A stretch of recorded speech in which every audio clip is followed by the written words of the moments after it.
Adequate notice of this meeting of the Mayor and Council has been provided to the Co-Star and the Asbury Park Press, our official newspapers, and notice of this meeting was posted on the bulletin board on the municipal building. Take roll call. Councilwoman Donovan? Here. Councilwoman Kinney? Here. Mayor Fusco?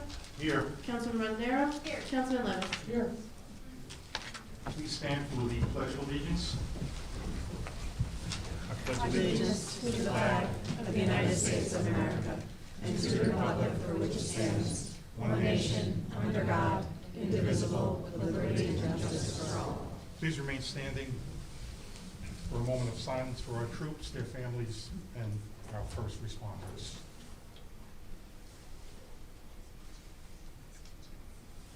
Thank you.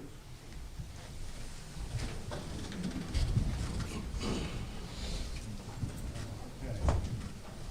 We're going to begin the evening with our workshop, and as part of our workshop tonight, I thought it would be a good idea to have another presentation on where we're at with the affordable housing. This is going to be essentially the same presentation that was at the last meeting we had, but I thought since many of you were here for that reason, it'd be a good thing to have our redevelopment attorney go over that so that you can see where we're at, what the process is, and it may answer a lot of questions for you. And then we'll have an opportunity to have you ask questions of her. Okay, so I'm turning it over. Good evening, Fran McManaman, Scotland and Belmar. We serve as Redevelopment Council and Affordable Housing Council to the borough. Yeah. So we serve as Redevelopment and Affordable Housing Council to the borough. I'm here this evening with Jen Beam, who's the borough planner. So as the mayor mentioned, we did a presentation at the last meeting, November 25th. This is very similar to that presentation, just giving an overview and an update of the borough's affordable housing obligations. So just taking a step back, because we have some new faces here. Many of you have seen this slide already several times, but what is affordable housing? So the borough has a mandatory constitutional obligation to provide its fair share of affordable housing in its region. And just the borough is in Region 4, which includes Mercer, Monmouth, and Ocean County. So this is a mandatory constitutional obligation. So you hear the term affordable housing a lot. What is the definition of affordable housing? It is housing with a sales price or rent within the means of very low, or moderate income households as determined by gross annual household income. So this is workforce housing. This is housing that is determined to be qualified for this housing depending on your income level. So where's the borough now in this process? Well, the borough is in the process of wrapping up or completing its third round for affordable housing. There was a compliance hearing held on October 17th, 2025. The court issued an order granting conditional third round judgment of compliance and repose. And that order is conditioned on the borough doing several things. First, adopting a spending plan for the borough's Affordable Housing Trust Fund. That was done at the last meeting. Second, adopting an affirmative marketing plan, also done at the last meeting.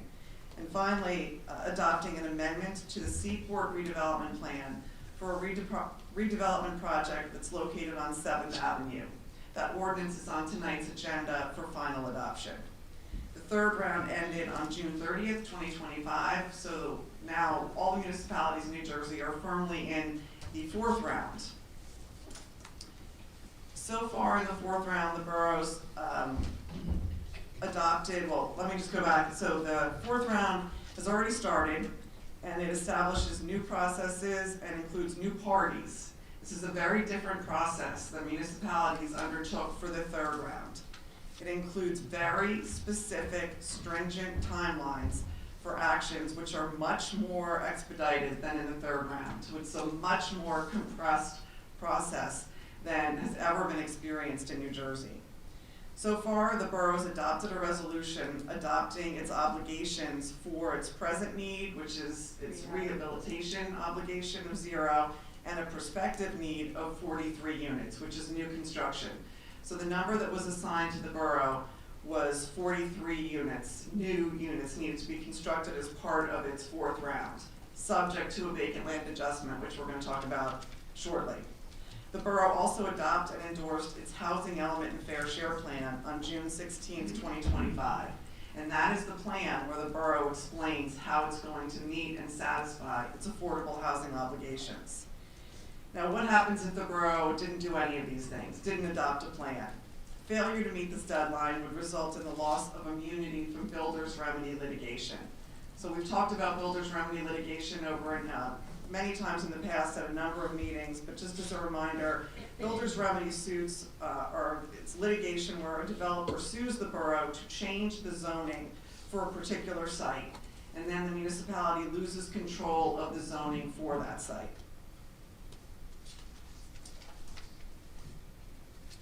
A couple more key deadlines are August 31st, 2025 was the deadline for interested parties to challenge the housing element fair share plan that the borough adopted. The borough received 3 challenges from Fair Share, one from Fair Share Housing, one from a developer named 101 4th Avenue LLC, and another challenge from 7th Avenue Associates, which has subsequently been withdrawn in connection with the order of compliance for the third round. The next key deadline is coming up on December 31st, 2025. At that time, the borough has to provide a plan to the program, which is a capital P, which is a new entity which was created as part of the fourth round to resolve and address the affordable housing obligations. The borough has to commit and provide information to the program as to how it's going to address the issues that were raised in the challenges. The final key deadline is a March 15, 2026 deadline, by which time the borough has to amend its housing element and fair share plan and adopt resolutions and ordinances that are required in a revised housing element and fair share plan to address all of its affordable housing obligations. So as I mentioned, the borough received 3, now it's down to 2 challenges to its housing element and fair share plan. One of the challenges was filed by Fair Share Housing Center. The challenge initially sought to terminate the borough's fourth round immunity, which would have exposed the borough to builder's remedy lawsuits, but that has subsequently been withdrawn, again, in connection with the issuance of the order by the court for the compliance order that was issued by the court for the third round. The Fair Share challenge also disputes the vacant land adjustment and the realistic development potential calculation, which was calculated for the fourth round. Now, just by way of explanation, I know a lot of you are familiar with these terms, but a vacant land adjustment is an adjustment to the borough's prospective need, which we already talked about is 43 units, obligation due to available land capacity. So given that there's not that much available land in the borough took what's called a vacant land adjustment to adjust its obligation for 43 units. That VLA then determines what's called the realistic development potential, or RDP. And the RDP is the borough's affordable housing obligation based on available land capacity as determined by the vacant land adjustment. Those terms are come into play in this next point, which is Fair Share Housing also challenged the borough's plan to meet what's called its unmet need obligation.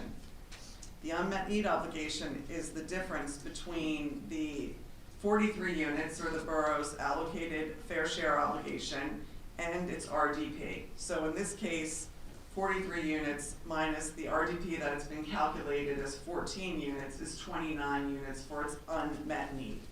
So the Fair Share challenge is disputing how the borough calculated its vacant land adjustment, how it came up with its realistic development potential, and is also challenging the borough's plan as to how it's going to meet its unmet need. Additionally, the borough received a challenge from a developer called 101 4th Avenue LLC. That developer is proposing a project located at 4th and Ocean, which is currently the site of La Dolce Vita restaurant. This, as you can see, is just an overview of the site location.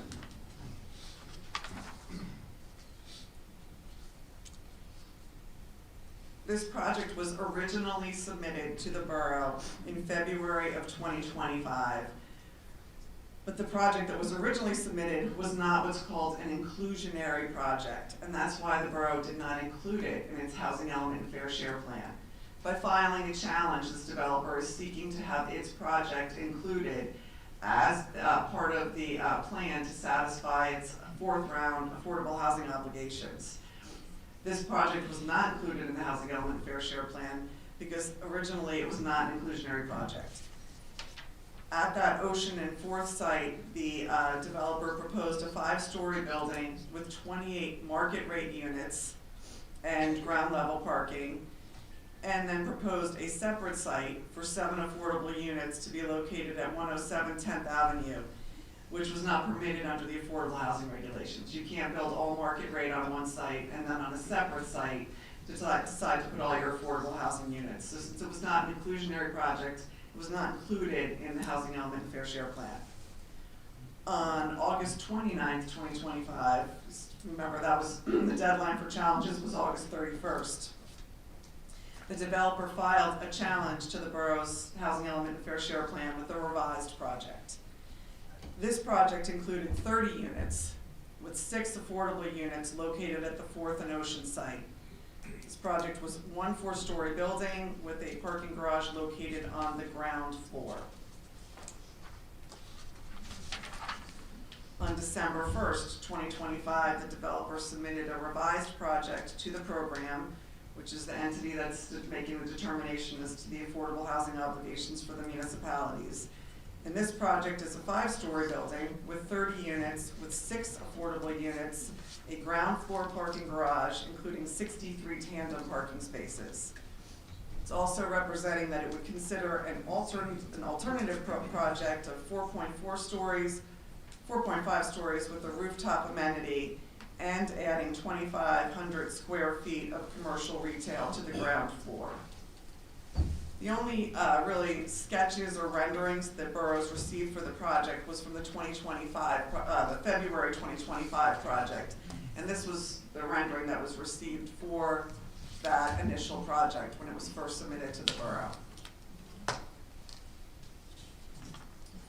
This is the proposed parking level on the first or the ground floor. This was the floor plan that was provided. And then when when the developer submitted its challenge in August, this was the revised parking plan, significantly different, and also the floor plan, which now included the affordable units grouped together in the back of the building.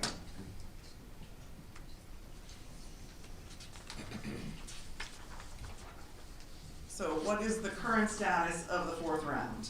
The borough is working towards a resolution for its fourth round affordable housing obligations. It is in ongoing negotiations with Fair Share Housing Center, with 101 4th Avenue, with the special adjudicator and the program judge, that's Judge Bookbinder. The borough's plan includes satisfying its realistic development potential with the project located at 7th Avenue and addressing the borough's unmet need obligation with an overlay zone. The next steps, one of them is on the agenda this evening, as I mentioned. The borough's considering adopting legislation required to finalize the third round, which includes adopting the ordinance for the amendment to the Seaport redevelopment plan for the 7th Avenue project. That's on tonight's agenda. And also there's a session scheduled with the program tomorrow to present the borough's plan to address the issues that have been raised by the challenges.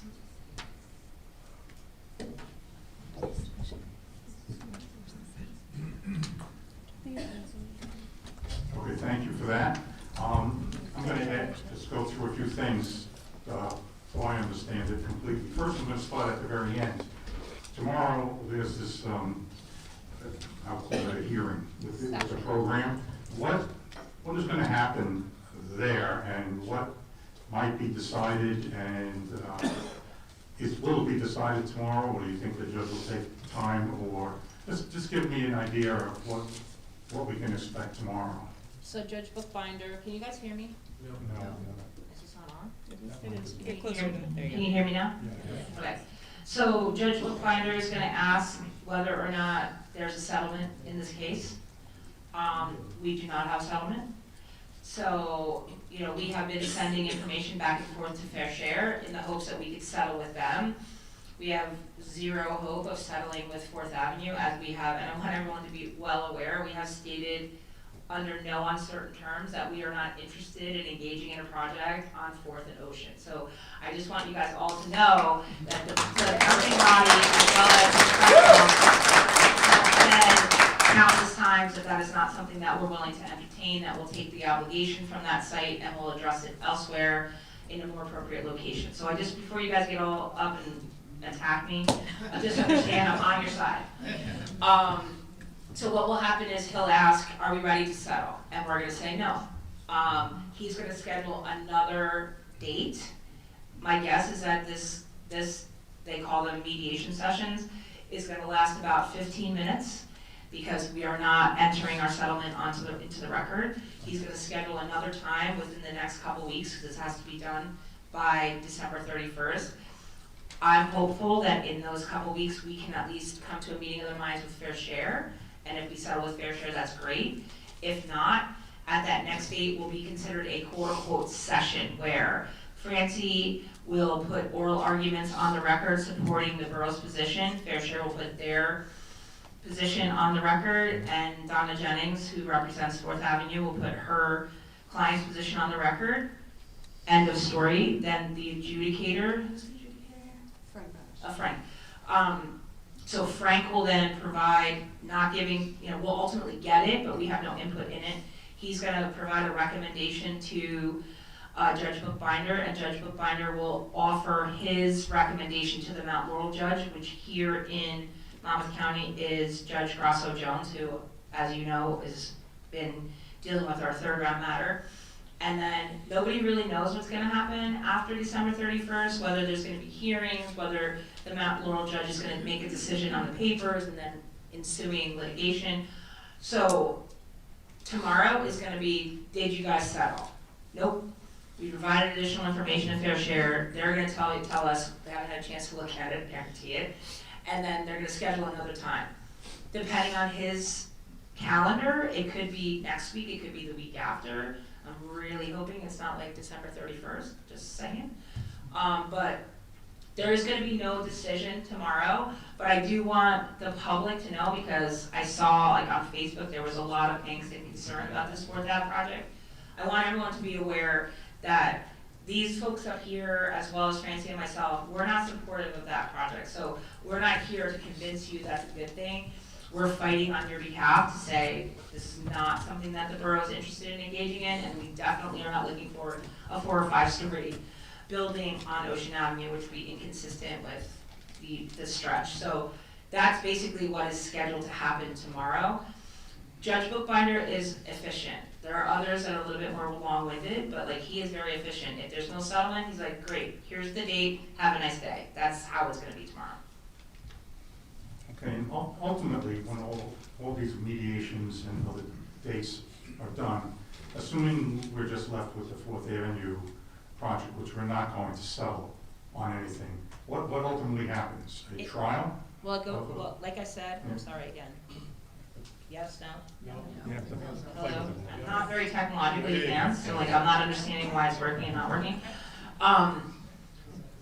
So Judge Bookbinder is gonna make a recommendation. So my experience, because I am an adjudicator in about 25 other towns, obviously not here, my experience is in the event that a municipality is able to settle with Fair Share, even if there's an unhappy developer, in those instances, my experience has been that the judge recommends to the Mount Laurel judge certification of our plan, irrespective of the developer challenge. So that really is a critical path for us over the next couple weeks, is to get Fair Share on board. Because if we get them on board and they're committed to settling, it puts the borough in a much better position. Not to say if we don't settle with them, we're not in a good position. It will just go to the Mount Laurel judge. I cannot imagine that they're gonna make a decision of this magnitude without at least hearing from the parties. But the legislation stops December 31st, so like we don't really know how they're gonna handle it. And I also would venture to guess that January is gonna be a pretty slow month because everyone's gonna be getting all these recommendations and their bearings and people are gonna be filing litigation, so it probably won't pick up again until like February-ish. But yeah, that's generally what's gonna happen is it's gonna go before Judge Jones and then she's gonna make, which we've been before multiple times, and she's gonna make an ultimate decision. And she'll make that decision without like a hearing? Well, nobody knows. That's the, hold on. Yeah. I haven't You notice I haven't touched anything. I don't understand why it keeps going on and off, because I don't touch any buttons. I don't know what she's gonna do. My guess is that Judge Jones is very thorough, and so I can't imagine her making decisions on behalf of municipalities without at least one hearing. But it ultimately is up to the Mount Laurel judges. We don't really know. And even if I ask the program judges who are retired, they don't know what's gonna happen past December 31st either. Okay, so we're in the dark as far as that goes. But I guess at that point, we would have to figure out what, if anything, we need to do. If the judge says, oh yeah, I'm gonna approve this project, be part of your fourth round, and then we'll have to take it from there. see, it's not just me, just so you know. I think That'll one live it a has to little stop bit, maybe before just one one. can start, yes.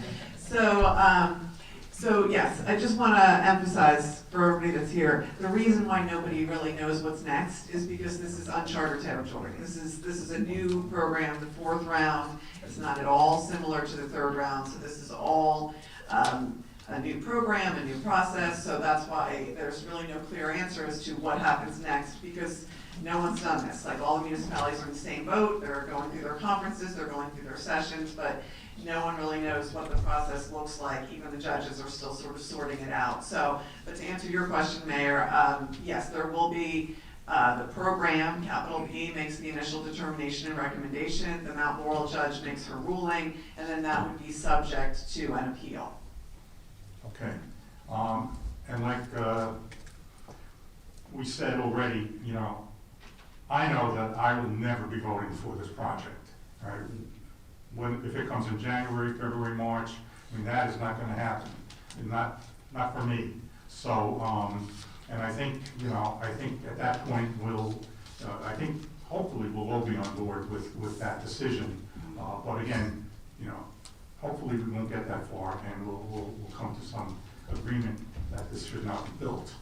I just want to go back for a little bit, just to maybe for some of the people who aren't familiar with some of the terms and things that go on, and you can correct me if I'm wrong.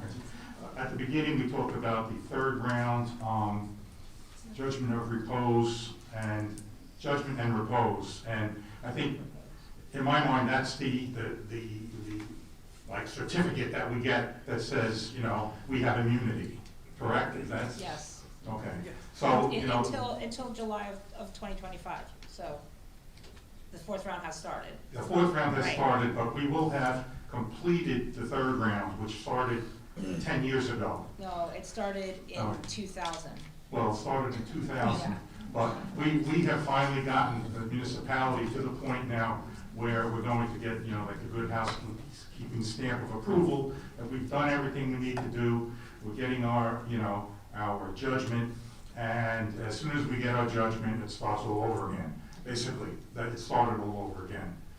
That's Yeah, correct. Yeah.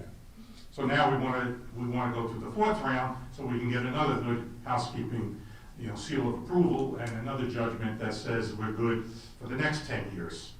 So the next round, fourth round, ends in 2035. 2035. Okay, so I don't want anybody coming 10 years from now, when I'm 81 years old, telling me, you know, how come you guys didn't do it 10 years ago? But we're gonna do it, and hopefully we're gonna do it this year.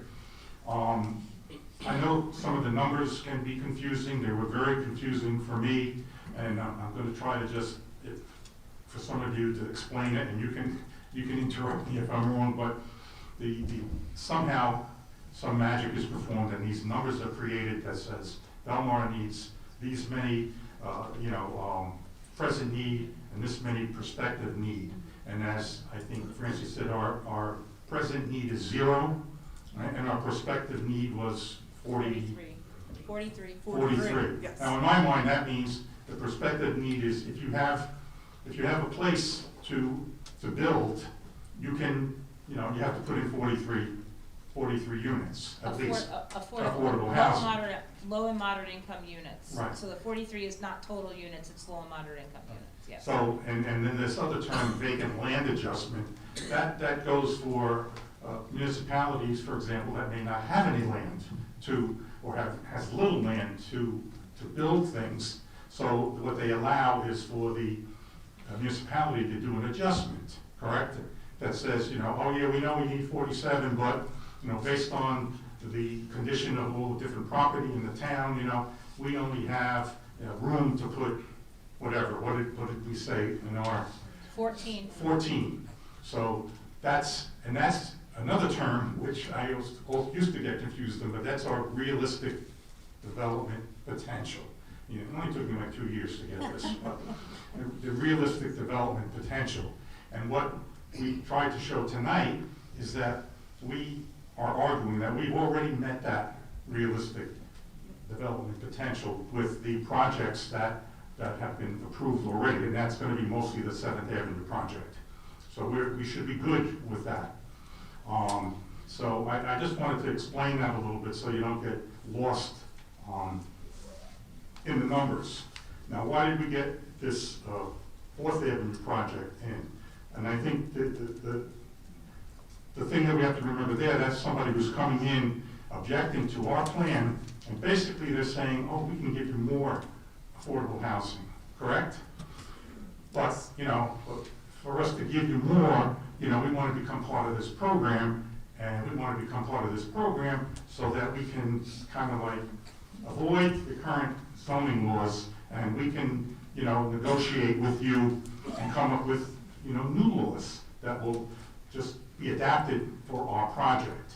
And that's the simple way of looking at this. And this is how, why developers get involved in affordable housing, because then it allows them to build things in areas where normally they wouldn't be able to build it due to the zoning restrictions.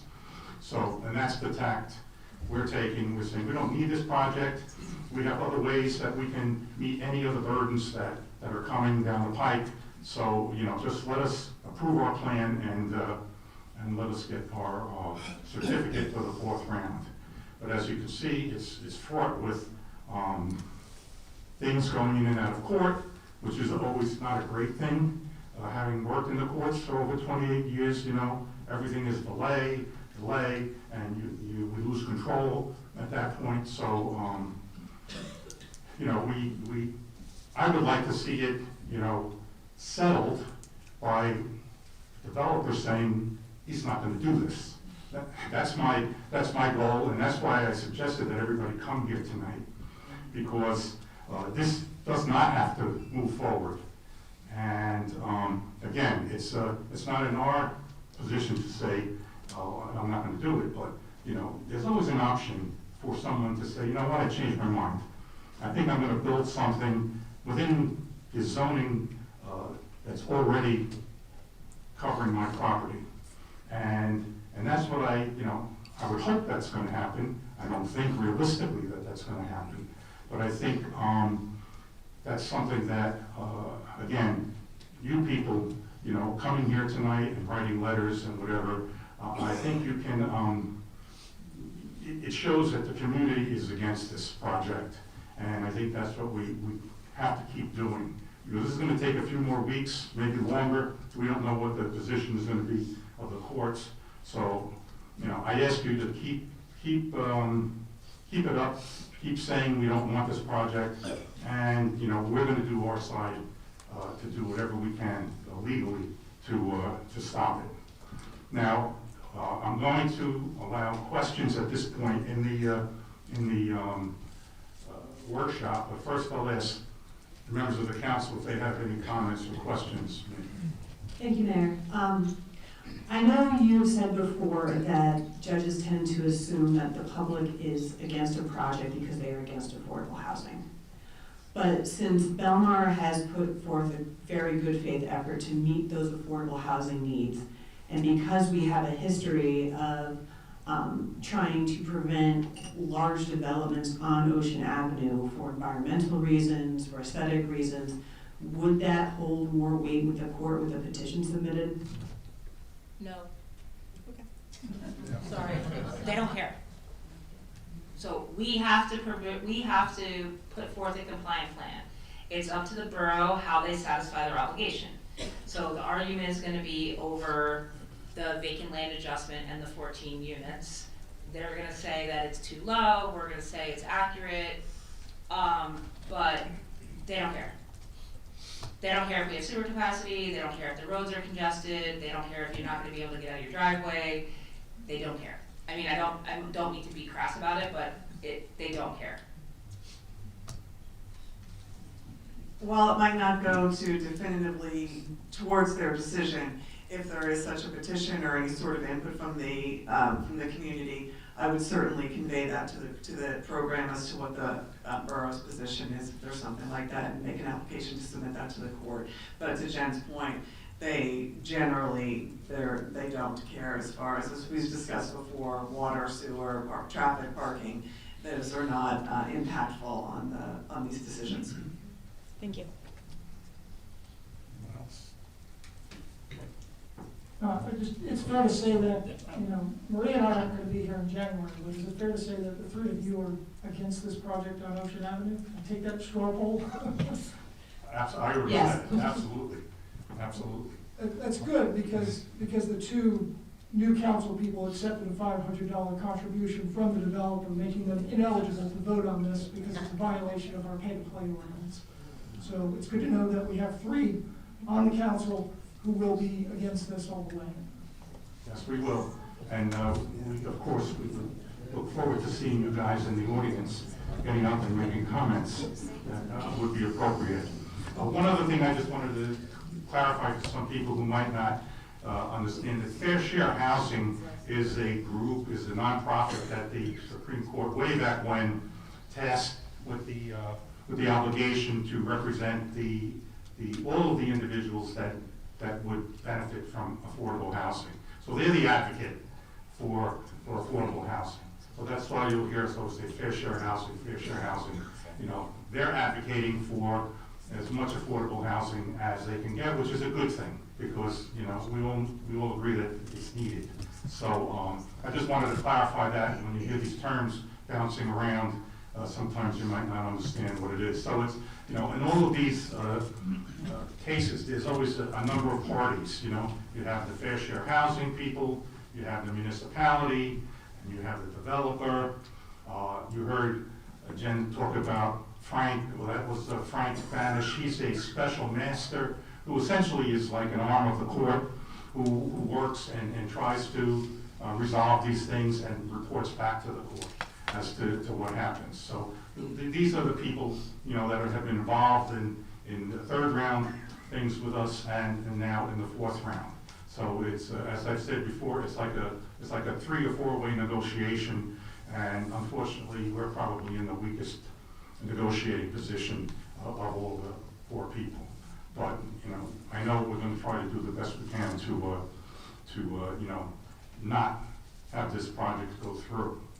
So if there are no more questions from council members, I am going to open it up to the public. And I would only ask that, make your comments quick, because there's a lot of people here, and if you're gonna just say the same thing as someone else has said, after a while, just use your common sense, and let's not have 100 people repeating the same thing. But if you have any questions or comments, now's the time to ask. No question is too stupid, so just come on up and I'll give you 5 minutes. Maybe I'll give you 6. I don't know. You said too stupid. Too stupid, that's the signal for Neil Scheck for 4th Avenue. Hello? So the mayor said you want to know how we feel about this, but then we're told that the judge doesn't want to hear from us. And you are already set in your opinion, so you still want to hear from us whether we are for or against it, right? Because Absolutely. so people shouldn't come up here, people shouldn't make repetitive speeches, but they should say whether they're for or against it if they want to be counted for or against, right? Right, I mean, and we don't need to have everyone come up and say that. I assume that most of the people here are against it. I'm gonna do something which I'm sure people are not gonna raise. Is there anyone here who's for it? Is brave enough to raise their hand? Well, so, you know, I think we can assume that this is one of the larger crowds we've had in weeks for a meeting, and again, I thank you all for coming out, because I asked you to come out at the last meeting. So I do think, though, that in our community, doing this and showing the fact that we're not for it, I do think it has an effect. I'm hoping it will have an effect. Okay?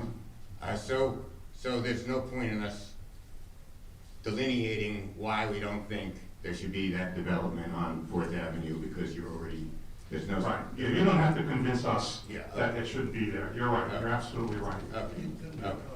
Or to say what we think should be there. Right. I mean, I've got my own vision of what would be great there, but there's no point. Okay, Right. thank you. Okay, thank you, Neil. Hi, I'm Jim Lonergan from 109 6th. Thank you for the explanation, Mayor, on the don't need them. I just want to get clarity on that. If we don't need 4th, right, that means we already have everything else on the commitment. Then why are we worried about 4th? Is this because they bring another plan to the judge to say, hey, I can give you 10 more, by the way, above what's required?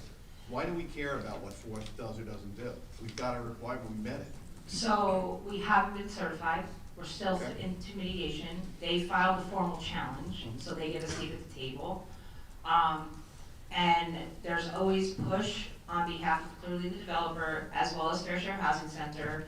More is better than less, in their minds. We're here to say, no, we're gonna give you exactly what it is that we're required to pursuant to the law.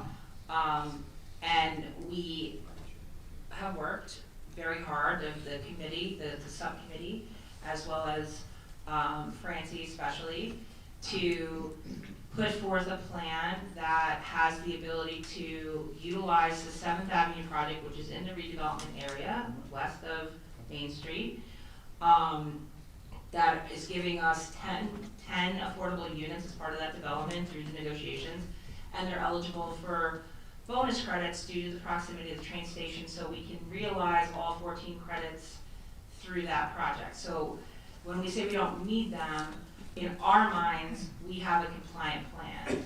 They're gonna keep fighting, saying that our evaluation of the number should be higher and therefore we should use that project. I can assure you that even if they are successful in convincing the court that the number should be higher, I don't foresee that they would be able to convince them that it would be higher than, like, we're calculating 4 units being generated as an obligation out of that site. They're saying 6. So if, let's say they win and it is 6, we still have the ability to address that additional 2 units somewhere else. So it is ingrained in all the regulatory documentation going way back to the Fair Housing Act that it's a municipality's right to determine how to satisfy their obligation. Unless we lose immunity, which we still have because we have been participating, we get to pick and choose how we satisfy the obligation. So we have been very clear through the process that regardless of what number they assign to it, and I feel like we're in a very strong position in the position that we're in when we calculate the 4 units, but we've been very clear. We have no intention of including the site, and if we have to do something else, we will. And that's basically what we told them. So the question is, if you've got a need and you met the need, how often does a judge make decisions, say we want more because we can get more? I mean, how realistic is that? So once we get through this process, and assuming we get a favorable recommendation to the Mount Laurel judge, and the Mount Laurel judge certifies our plan, then we have a judgment of repose until 2035. And then in 2035, this, I don't know what's, Don't worry about I'm that. hoping that I'm retired by then, but, just saying. But we don't really know. If you had asked me before this last, the legislation that came out last year, if this is what this process would look like, I would have said no. So I don't really know what the next round is gonna look like. If, you know, if it's the same, if it's changed, I would venture to guess it's changed because it's been the worst possible experience ever. But once we need that judgment of repose, once we get that, which is what the mayor had indicated we got for round 3. Once we get that judgment of repose, then it doesn't matter what they think. Now they're subject to the current zoning, they do not get any beneficial status, and the negotiations are over. So we have to satisfy Frank Banish, who's the special adjudicator on behalf of the court, who is pretty favorable to the borough and understands the issues that we're dealing with, as well as Fair Share Housing Center. If we do that, we're golden. So that's kind of the goal over the next couple weeks to get that done, in order to get a favorable recommendation so we get that judgment of repose. Last question, Sure, different, no. different topic. We have third round is completed, building will start at some point, not too far. We go through this round, was it 43 units we're committed to? Well, that's the obligation. We adjusted it down to 14, and it ultimately is gonna be, if the number holds, which we're very confident that it will, I mean, we're confident, right? And we're gonna get 4 bonus credits to satisfy the 14 units, so it would be one project for this round. Okay, got it. And that project could start 8 years from now. You've got a 10-year. I mean, they still would have to go to the planning board, it would be a But public it could hearing. be delayed for quite some time, only because we've got buildings, massive building going on in the third round. which I will mean, start. knowing this lawyer, I would venture to guess that's not gonna be the case. Mhm. My guess is that she's probably gonna beat some of them to the finish line, just because that's just her disposition, and she's a little, you know, she is aggressive, so, but, you know, once, like, that 7th Avenue project is part of our 4th round, so we would not be in a position to zone it until next year. We're not obligated to zone, well, we're doing that tonight, right? We're doing that tonight, sorry. Sorry, I've been doing this a long time. But they would have to then formulate site plans, submit to the planning board, get deemed complete, go through that process, but that is, you know, there's no, like, queue where, like, 3rd round projects go first. It just depends on who's ready, who has the zoning, and who has the plans done. I only asked, it's a. No, I totally understand. If we're building the next 2 or 3 years massively around this, especially around this area, you would think realistically, I know they're not realistic, but you would think realistically you could push building back some period of time because we just can't handle this kind of building in one spot. We don't have that ability I know, they're to wonderful dictate, people. like, when they start. Once they get through this process, Yeah. and they have all of the requisite, you know, ducks in a row, let's just say, then it's on their schedule. Got it. Good, thank you. Thanks.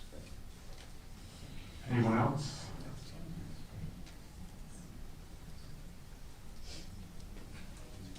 Good evening. Carlos Montero, 7th Avenue.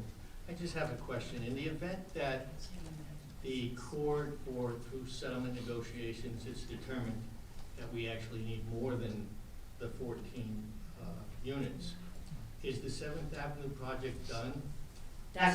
We've maxed out what would be allowed on that property. Okay, so we couldn't increase the number. The problem Units. with that site, I mean, we could always do that if they wanted to, but the problem with that site and limitation on how much development they were able to get on the property was determined by parking. I'm not talking about increasing the number of units, I'm talking about increasing the number of the affordable housing. They will never do it. They would never do So that the it. developer would make a No little way. bit less, and we could meet the. No, right. I understand what you're saying. I've been doing this for 30 years. I've never seen anybody do that, ever. So that's a done deal that we can't. I mean, that was part of our negotiated settlement to get us a compliance judgment in the 3rd round. So yeah, that's pretty much done. Okay, thank you.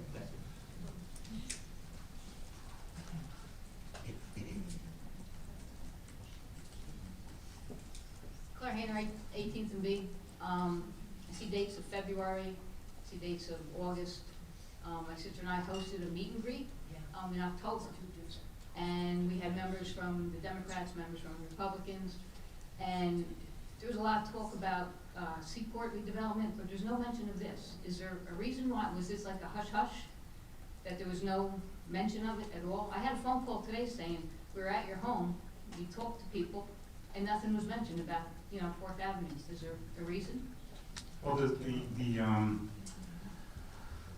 the action was only filed in December. August 31st. August 31st, because they waited to the very last day to file an objection. So we had no idea that this was on the radar. There was a project, as they said, which was not an inclusionary project. It wasn't a compliant It project. wasn't compliant. So we didn't entertain it, because it wasn't compliant. So council wasn't even aware of it? We didn't know until August 31st Until that they there came would in. definitely be another person who would come in. And I just want to say for the record, We didn't have renderings, we didn't see any of this No. project. No. but I want to state for the record, because like I said, I do this in a lot of towns, both on the municipal side as well as on the adjudicator side. It is not atypical for someone to file a challenge that hasn't approached the municipality and asked to sit down and have conversations. I mean, I represent a town in Somerset County. There's 12 challengers, we talked to 2.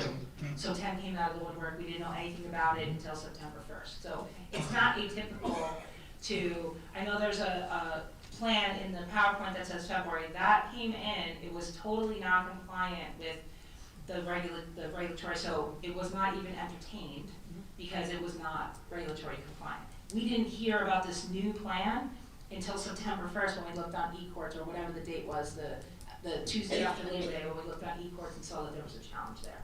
Okay. My basic concern was the fact that, we invite people to our home, they ask questions, and then, this was.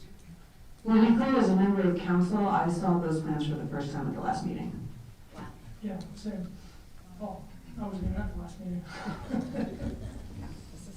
There was a lot of back and forth, not that we had them and we weren't giving them.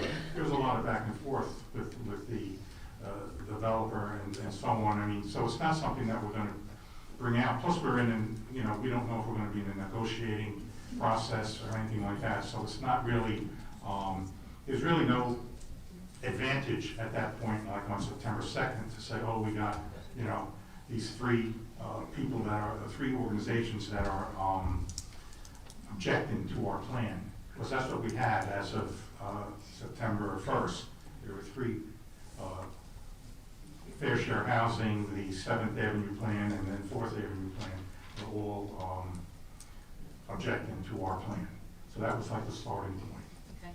But Mayor, you being so objecting against it also, I would have thought you would have filled your counsel in on it. Thank you. Well, I think that respectfully, I feel like, given the fact that We pretty much anticipated this reaction to that plan. It was a non-starter from the beginning. We basically have told this developers council from day one, no. So there's no reason to get you guys all up in arms if we're not even willing to entertain it.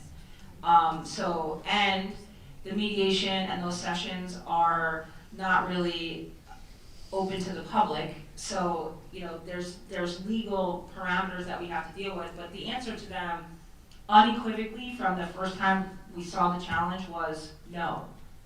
So it wasn't like they were trying to hide something from you. Yeah, and just to be clear, it's part of ongoing litigation. We, until, I think when we filed our response, the borough filed a response a couple days ago, we were not going to present in public session on matters that were part of ongoing litigation. We were not going to discuss the borough's approach, the borough's calculations, anything that was relevant to that litigation. What's changed now is the borough filing is public, it's part of eCourts, so the documents are out there, and it's, at least that portion of the ongoing litigation is more public now. But up until that point, it was part of ongoing litigation. Okay, thank you. Anita Buckley, First Avenue. I just want to bring this down to my level. You're going to court because they want 43 units and we want to give them 14? No, that's not, So, No. no, so the DCA, again with this microphone, I'm not loving these microphones, guys. The DCA last October calculated prospective need, which is new construction obligation for every town in New Jersey. That came out October. After Thanksgiving, or right around Thanksgiving of last year, the hard data behind the numbers came out. And they said that our obligation was 43. In the regulations, there's a mechanism called a vacant land adjustment that most of the shore towns up and down here in Monmouth County utilize, because there's not a lot, we're not up for freehold, right? We don't have expansive farmland, et cetera. So there is an ability to adjust the number using this vacant land adjustment, which is what we did. And our vacant land adjustments say that 43 is unattainable, 14 is the number that we need to satisfy in the fourth round. Do we need the courts to approve that? Correct. And what is the percentage of all your experience? Is that something, does that look legit? I mean, like I said, we're very confident in the calculations that we've done. We've used pretty reasonable numbers in the establishment of that determination. The majority of the number, quite honestly, 10 of the 14 units that we're obligated to address come from the 7th Avenue site, because that's the number of units that they're providing there in terms of affordable units. So we went in at 10. And then when this new challenger came in on 4th Ave, we had to adjust the number because we don't want to put a project there, but technically now the site is available for development because the owner of the property is making the request. So we evaluated the size of the property and calculated that an additional 4 units would be required, bringing our total to 14, which 100% is being addressed at 7th Avenue. So there's no other project. Now, is this developer going to be happy with that determination tomorrow? Definitely not. And they're going to try to poke to try to get leverage to get into the plan. So that's why I said that we need to get the special adjudicator and Fair Share on board with our analysis, which we've been very successful in doing in the prior round. It took a while to get there, but we did get there. So I'm confident in the numbers, but I'm also confident that if the numbers go up, it's probably going to go up by a factor of maybe 2. We can address that somewhere else. Like, I don't want you to worry that if the number goes up a little bit, we're going to cave in and say, okay, well now they have to do a project at Ocean and Fourth. That is definitely not the disposition. I mean, she's a lot nicer than me. I am not nice in these mediations, so I have been very clear that it's not happening. We'll figure it out somewhere else. And is that your authority, the judge? That's my question. You want 14, you did all the work, that looks good, everything fine. These people came in sneaky last minute, said, here, we have more, now we can raise the numbers. And is the question that you're doing your thing, or is the judge gonna say, oh, they're giving you more affordable housing, so they have to go ahead? No, the judge is not going to make that determination at all. What's going to happen is she's going to say to Frank Banish, he's bookbinder, right? Bookbinder. He's going to say to Frank Banish, do you agree with the analysis that the borough did? If Frank says yes, and Fair Share says yes, then the judge is going to act favorably. That's what we're kind of dealing with tomorrow. I mean, the developer is always going to argue, and then they're going to try to pick apart other things in the plan, because they want leverage. But I want it to be abundantly clear, even if they're successful in driving the number up a little bit, it will not go up by a substantial amount, and it definitely will never achieve that 43 number at all. But if it goes up a little bit, we have advised the judge, as well as the adjudicator and Fair Share, that we will address that increased obligation somewhere else. Okay. Yes. So And now that's, we've said that multiple times, okay. but we will not know ultimately whether or not what the program recommendation is to the Mount Laurel judge, probably until very close to New Year's, because there were 426 municipalities in the state that filed plans on June 30th. 400 of them were challenged. by either just Fair Share or a litany of other people. And there's 7 program judges managing 400 cases. So, you know, it's been, since September 1st, it has been crazy. And so we probably won't know until very close to the end of this calendar year what the situation is. And that's a case for every town. It's not just unique to Belmar. All right, I appreciate all that. Take all the affordable housing out of this issue, there's still a project for Fourth Avenue, I'm assuming. How does that happen? Where does that No, there is go? no project for Fourth Avenue. If there's no. If they don't get into this process, which we're steadfast against, they would have to file for a use variance before the zoning board and come in for a use variance, which, I mean, I can't speak for the board, but I feel safe in saying it probably wouldn't be met very positively. But they don't get any benefit on their development by filing. If we say no, and they still want that project, they have to go for a use variance. Okay, I think I got it, thank you. Hi, KGFO 305 Ocean Avenue. So you asked for people to come, people came last minute, scrambled, got here because they thought it was important and we feel strongly about this.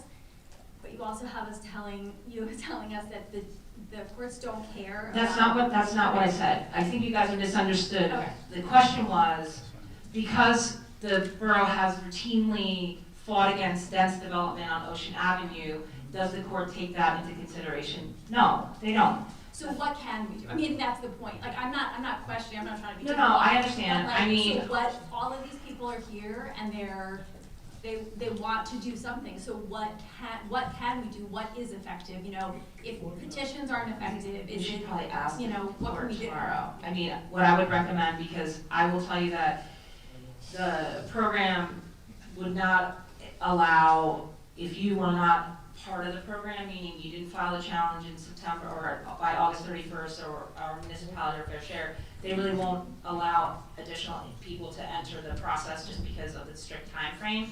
But what we can do is when we're before the judge tomorrow, which I think we're at 9 a.m. tomorrow morning on Zoom, so we're not even in court, right? So we're on Zoom. We will represent, Francie, the royal we, Francie, will represent to the judge that, you know, we had a room full of people, that, you know, it's just, we're not just taking this position being difficult because people are opposed to affordable housing, which is typically the go-to immediate response, and that's not the case.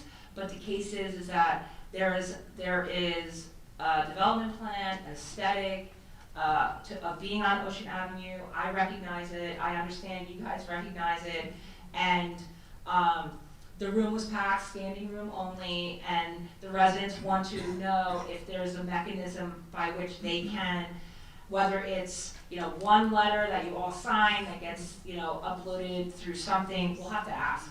But I will definitely make sure we ask, because, you know, it's important for the program, as well as Fair Share, I think, and Frank, to know that it's not just us being difficult, it's, you know, we're trying to address the obligation the best way we can, right? Comply with the constitutional obligation, which is never easy. I'm not gonna lie, it's never easy, but we wanna make sure that we're not doing it in a way that, let's just say the word, and I've heard this before, and this is something that's important, drastically alters the character of a community. That is, and I have heard Judge Jones say that multiple times throughout the time that she's been the Mountain Rule Judge here in Monmouth County, when you have developers pushing for things that are really inappropriate.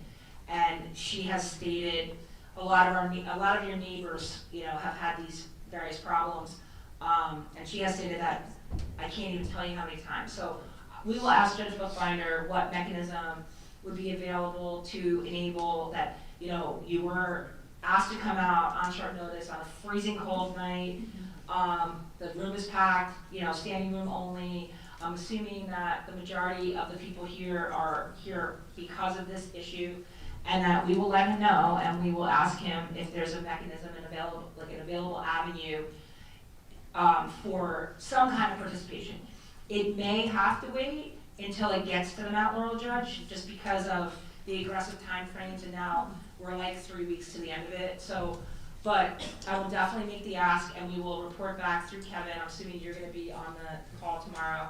Yeah, and then how will we get that information? I think that for some of us, it feels like, I'm not saying that anyone was trying to hide information, but we feel a little blindsided by this, and maybe that's a sign that we're not as connected as a town as we should be, but like, how is this information then gonna be relayed to all of the people here so that we can do whatever needs to happen? Because like a last minute Facebook frantic post. No, I get that part of it. I don't know, I can work. Are you signed up for, have you ever signed up for the newsletter, the Nixle alerts? No, Yeah. so is that like, is Okay, that a mechanism? April, is there a place online where you can sign up for that? Yeah. On the website? Where on the website is that? I think it's under the residents tab. But we have a whole affordable housing page on our website too, where we can post different documents. We'll post the PowerPoint presentation and any other documents that come up. And Mayor, is it? Yeah. If you sign up for that, the newsletter or alerts, we can make sure that a newsletter goes out that will update you once there is something to definitively update you with. Okay. I just want to say that there were two reasons really why it was important that everybody come here tonight. One of my first reasons was I wanted everyone to get good information. I'm not crazy about, Facebook being the news media, and lots of times, things get misinterpreted, or they're, tap into doesn't say things that are particularly accurate. So I want people to be able to come to a meeting like this and hear it, firsthand from our experts who have the training and the experience to do that. So to me, I think that's a benefit. The second thing is, I think by all of you coming here, you're setting a tone for the future developers who may have in the back of their minds, oh, Belmar needs another, such and such on Ocean Avenue, or maybe one block in from Ocean Avenue, or, something else. And what you're doing now is you're setting the tone, basically saying, you know what, if somebody else tries to pull something like this, we're going to speak up, because we're not going to keep, having these developments being built that we don't want. And it also sends a message to our boards, our planning board and our zoning board, that, you know what, do what's right, but, take into account that, as you said, we want to keep the character of Belmar the way it is. We don't need, construction that is going to change the character of our town.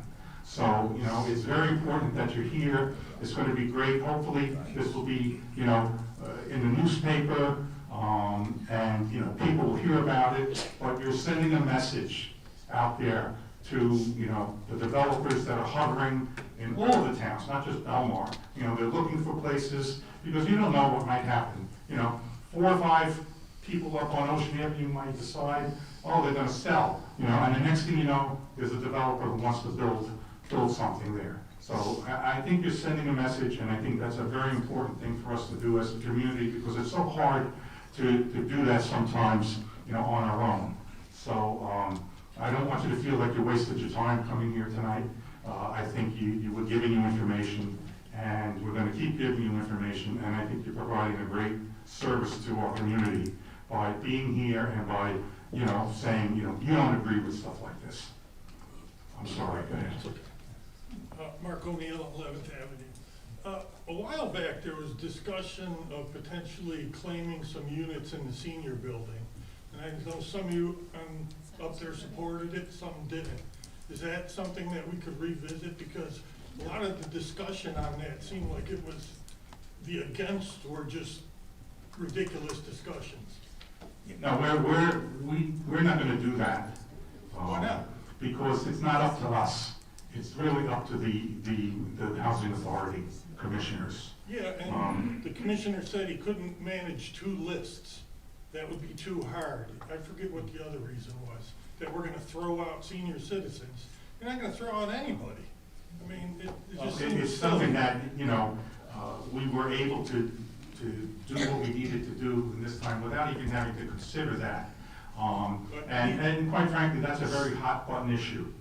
You know, you mention anything about senior citizens and, you know, it just blows up. Okay. But, you know, it would be up to the commissioners of the Belmar Housing Authority, because there will come a time when we will have our Affordable Housing Trust Fund, and I think the law allows us, as a municipality, to share in some of those funds with our housing authority.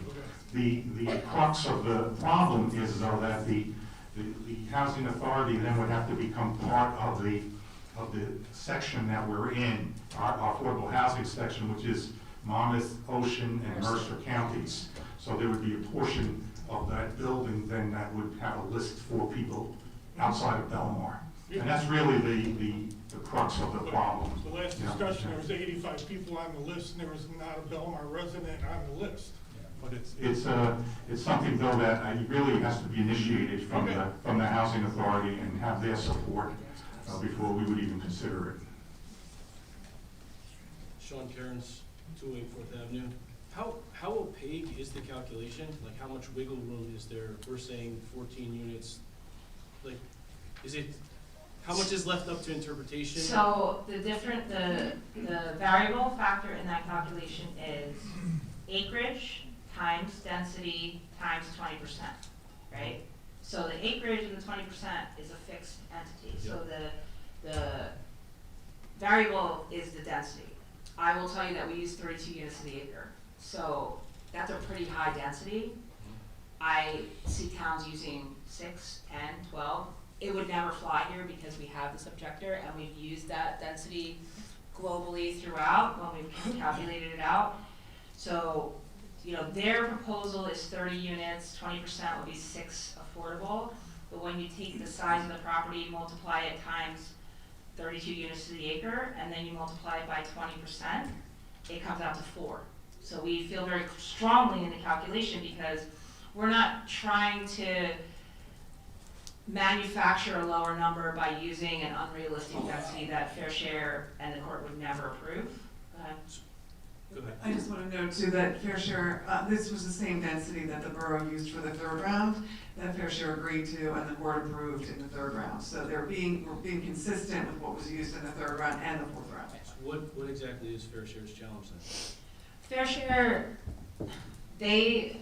a lot of the stuff that they want is just additional information. So there's a lot of requirements to be included in the plan in terms of, you know, an update on your third round crediting, how you plan to meet your unmet need, what kind of zoning you're proposing, are you meeting your micro requirements, having 50% of your units as family units, 25% of the units as family rentals, no more than 30% of the units provided as senior. Like, there's all these little things that they're checking to make sure we've done. I think we're pretty much there on all those items. I think like this is the last piece of it to, you know, we have been very clear, as I said, that, you know, we're gonna take whatever the obligation generated off this site, which we feel very strongly is 4, and we can address it elsewhere. They can't prevent us from doing that, but they could argue with us that they want the calculation to be at a higher density, which we would argue, because as Francie said, we've been using that density consistently for like the past, 5 years? Yes. So if they agreed, would they withdraw their challenge and then there's no? What would happen is we would enter into a settlement with them. And then is 4th out? Yes. There's no need for 4th? Well, I mean, they're gonna challenge us. I mean, so. But we've met. Right, so so what will happen is we would probably have a hybrid settlement, which is what the program judges are calling it, where we would settle with Fair Share. But then obviously 4th Ave would be annoyed that they would not be included, so they would continue to challenge. But it puts the borough in a much stronger position going to the Mount Laurel judge, because they really do defer to Fair Share on whether or not a municipality has complied with all the regulatory requirements. So they're still gonna fight us. We're still gonna get a challenge in Superior Court before Judge Jones on 4th Ave unless they give up. But I doubt it. But at the end of the day, you know, I feel very confident in the work that we've done to say, okay, this was not a site that we even entertained because it has an active business on it. And oh, by the way, it came to the Board of Adjustment 3 years ago for an approval to combine the businesses with the property next door. So why would one think that it would be available for this development so soon after going through that process? We did look into it to see whether the restaurant owner was even aware that this was happening, because sometimes they're a tenant, not the owner. I wasn't aware. He is the owner of the property and is part of this process. So I didn't know that. So we did all that digging to figure out where we were. We recognized that the site now technically, according to the regulatory requirements, is available, and that's why we did the calculation and increased the number from 10 to 14. Thank you. Anyone else?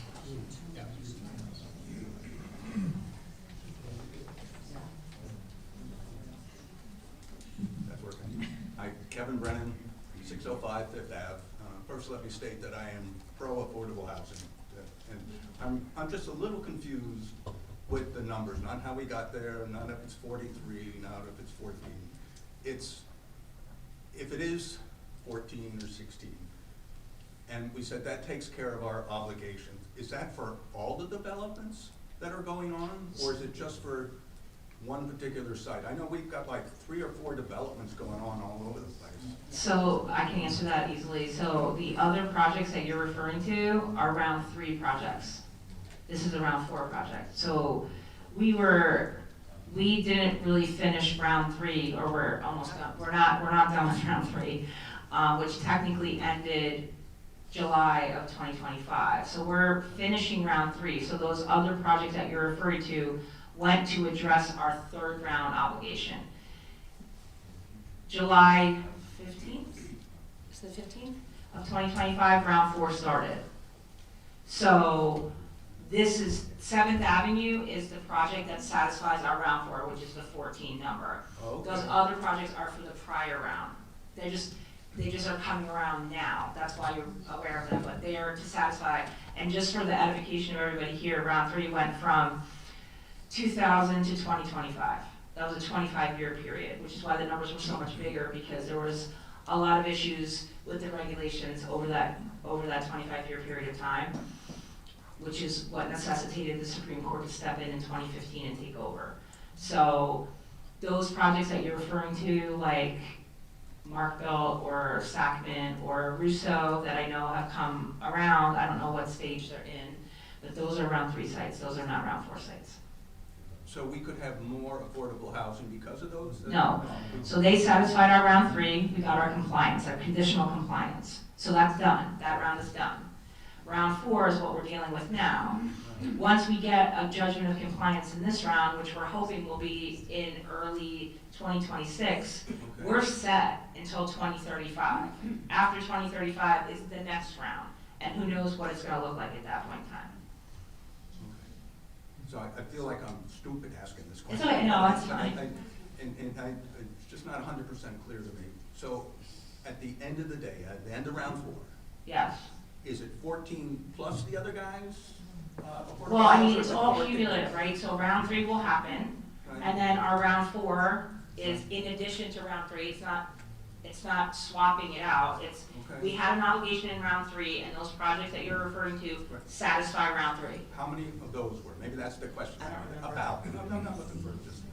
I honestly don't remember. But it's more than 14. It's Oh, it's a above- lot, that's a lot more than 14. It's above the 14. Oh, way more. That's all Wasn't I it want. like 90 something? It was like in the 90s or almost maybe 102, something of that nature. The realistic development potential for the 3rd round was 91. And those, the Markville project, the Sackman project, Russo project, and 613 10th were the projects that generated affordable housing to meet the 3rd round obligation. So those projects have already been negotiated. Redevelopment agreements have been executed for them. Some of them have already been to planning board. So those projects are done and moving forward to satisfy that 91 unit obligation from round 3. Okay. Now, moving on to round 4. Right. Now in round 4, the borough's taking the position that its obligation in round 4 is 14 units, and that obligation is going to be satisfied by one project on 7th Avenue. Okay. Okay, so it's 91 plus the 14, the 16, whatever that turns out to be. It's not- Yes, but you really, I mean, yes, realistically, you can combine them, but in our heads, we're very definitive, like, that's round 3, that's over, round 3 doesn't bleed into round 4, and vice versa, so Well, it's. I understand Yeah. where you guys are coming from. Yes. From us, the net is about 100. It's cumulative, Yes. it's cumulative, for sure. Thanks. Anyone else like to move things along? Come on.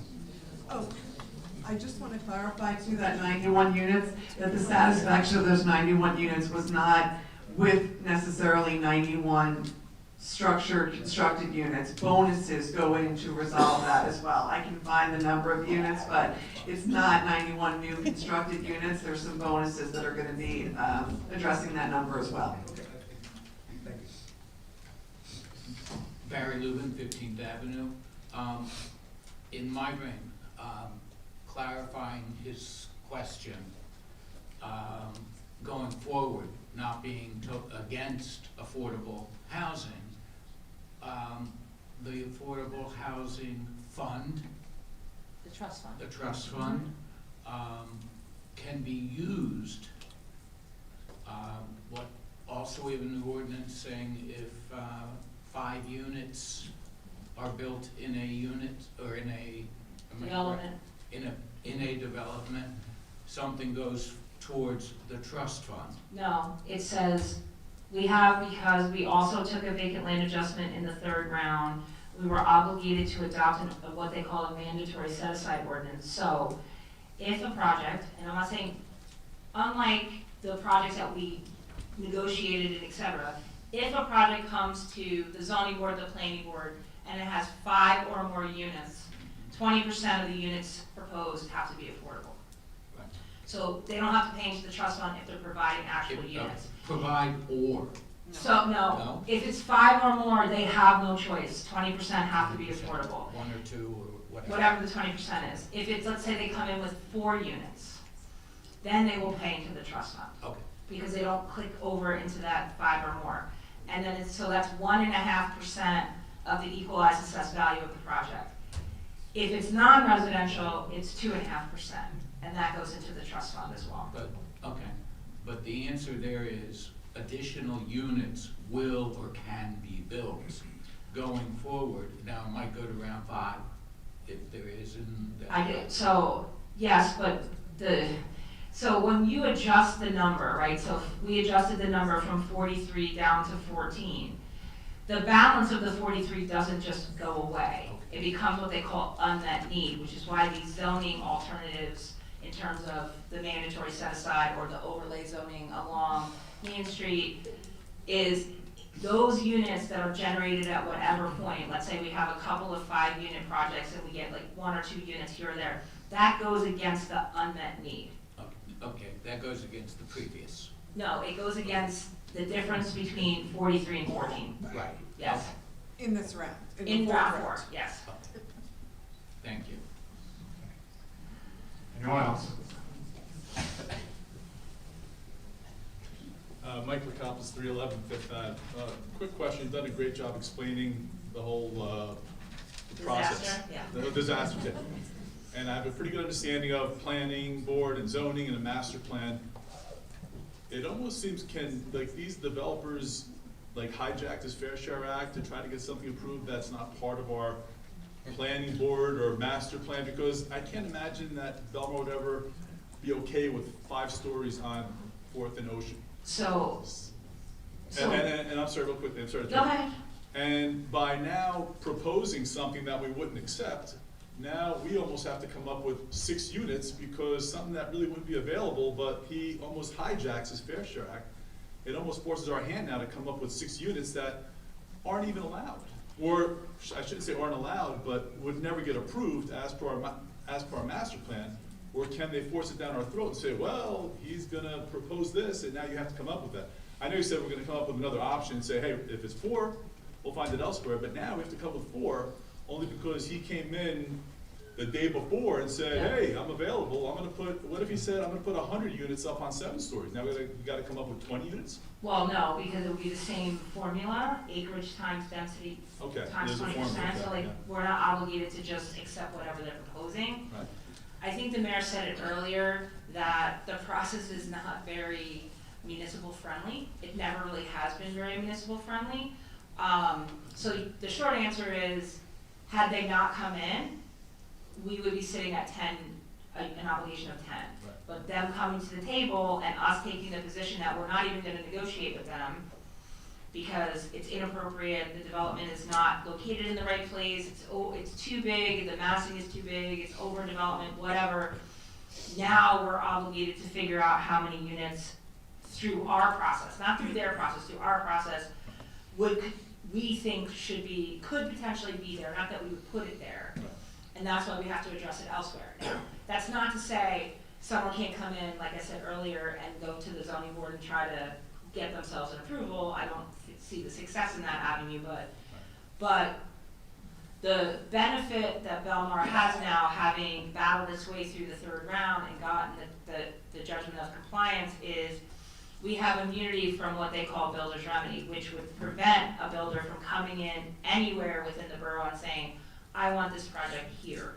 So when that happens, and it has happened to some of your neighbors, so it does happen, then you lose control. You lose control of your zoning, you're now playing defense instead of offense, and you're basically forced to engage and give them something. Probably not everything they want, but probably more than we would want.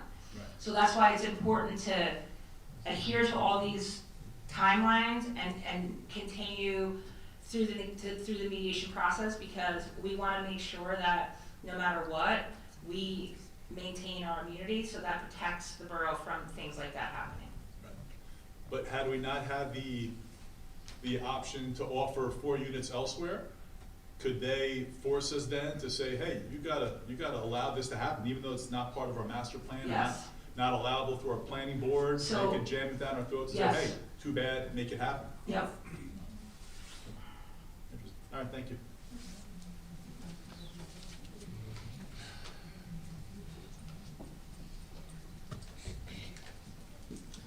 Hi, David Wilton Avenue. Kind of following up on a couple of points other people have made, and really I want to ask a quick question, which is if it might benefit us to have more somehow affordable housing credits or units in our back pocket. I'm bringing up the senior housing. Now, the senior housing, you already said, like, that's not your purvey, that's the board. The housing community, the housing board, who appoints them? Is that county commissioners? Are they elected? Like, where? The commission is a mix. One commissioner is appointed by the governor through the community affairs. One commissioner is appointed directly by me, and the other commissioners are appointed by me with the advice and consent of the council. So that's. How long are their terms?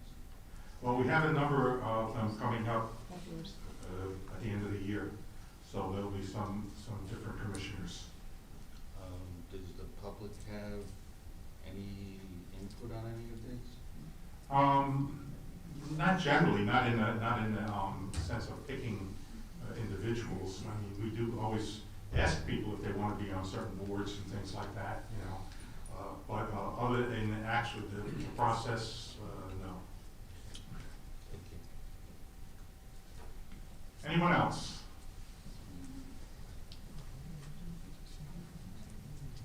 This is sorry, Ken Pringle, First Avenue. This is an issue that kind of deals with both the ordinances on later and now. I think one of the issues I have is the lack of transparency with respect to when a proposal is made. We submitted our proposal, and my wife and I and some partners are doing the 7th Avenue project, as the council is. Excuse me. And when we submitted it by site plan. And we had started 2.5 years ago. We came in and met with you, Mayor, and then nothing happened. We tried to intervene. We were denied intervention. We tried to intervene again later to get in because we thought our proposal could add affordable housing units that would help you meet your third round need. But what happened when we finally just gave up and filed a site plan application, it was sent back to us on the ground that it didn't comply with the consistency review requirement of the site plan review. And when I looked at it, I was kind of struck because it was very different than I had remembered it when we developed the Seaport redevelopment plan originally. And what I found was that in 2011, the application for redevelopment, section 1.1, review of applications for redevelopment, says that the application for redevelopment shall first be reviewed by the mayor and council for a consistency determination, which shall include but not be limited to a review of the project to determine general compliance with proposed development, uses of the parcel, related standards in the plan, etc. And I recall that we did that originally because we didn't want a property owner to propose something in the redevelopment area that was entirely inconsistent with what we wanted. And we wanted to let them know right off the bat that they were on the right track or they were on the wrong track, but just kind of direct them so they didn't waste time or money. But we also wanted it to people to be aware of it. And you were the only members of the governing, of the municipal establishment that are subject to Open Public Meetings Act, unless it goes to specifically to some board. So it would start there, it would become a matter of public record, and people, if they didn't learn about it automatically, at least would be able to open it and find out something that's going on. In 2012, March 2nd, I believe, of 2012, an amendment was revised, and I even asked April to give me the actual ordinance, because I was looking for the specific change of language to see, of course I don't have it, but I know from memory. What it said was that the site plan, the application for redevelopment, and this was March 2nd, 2012, if I'm not mistaken.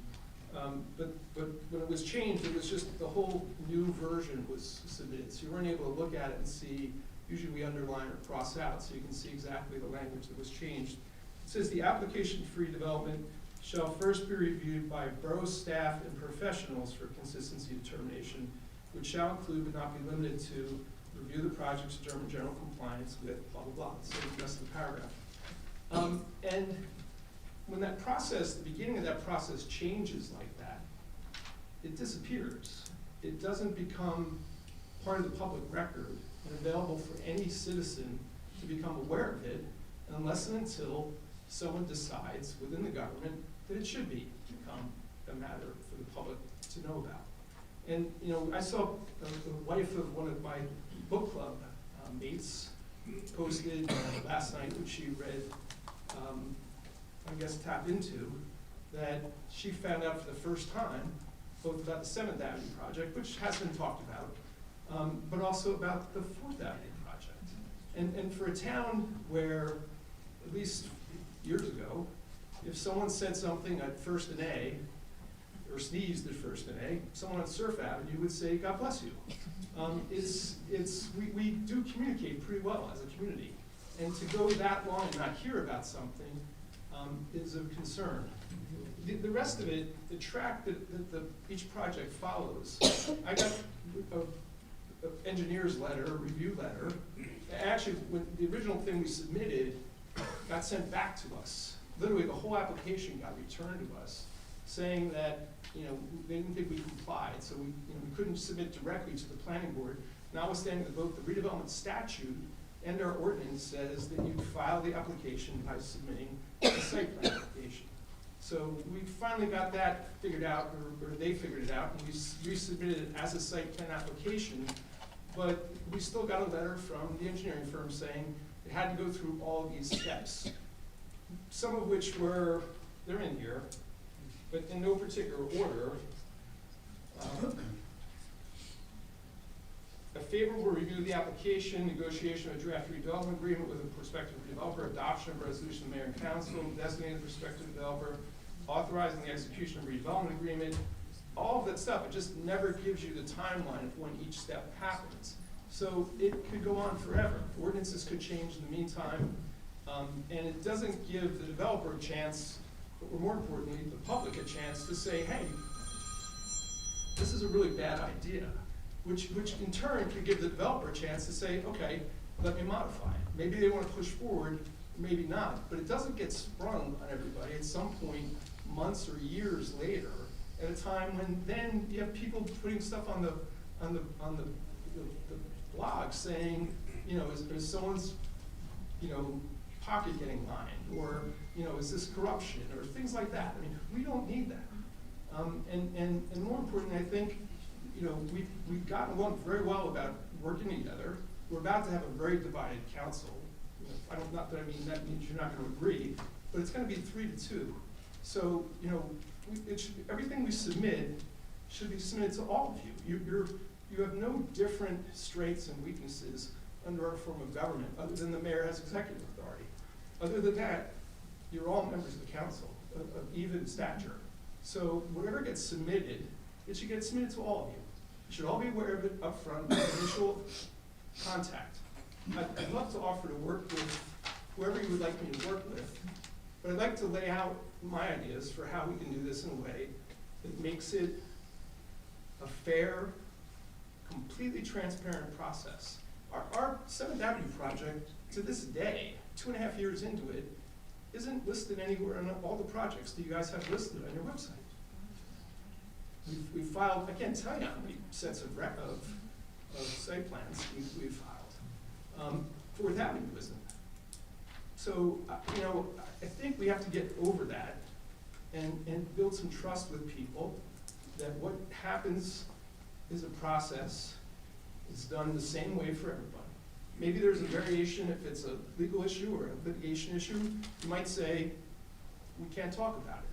But that doesn't mean you shouldn't know about it. And you can say when you might be able to talk about it. Or you can say, this is what we can say, the rest we can't. But it's important stuff.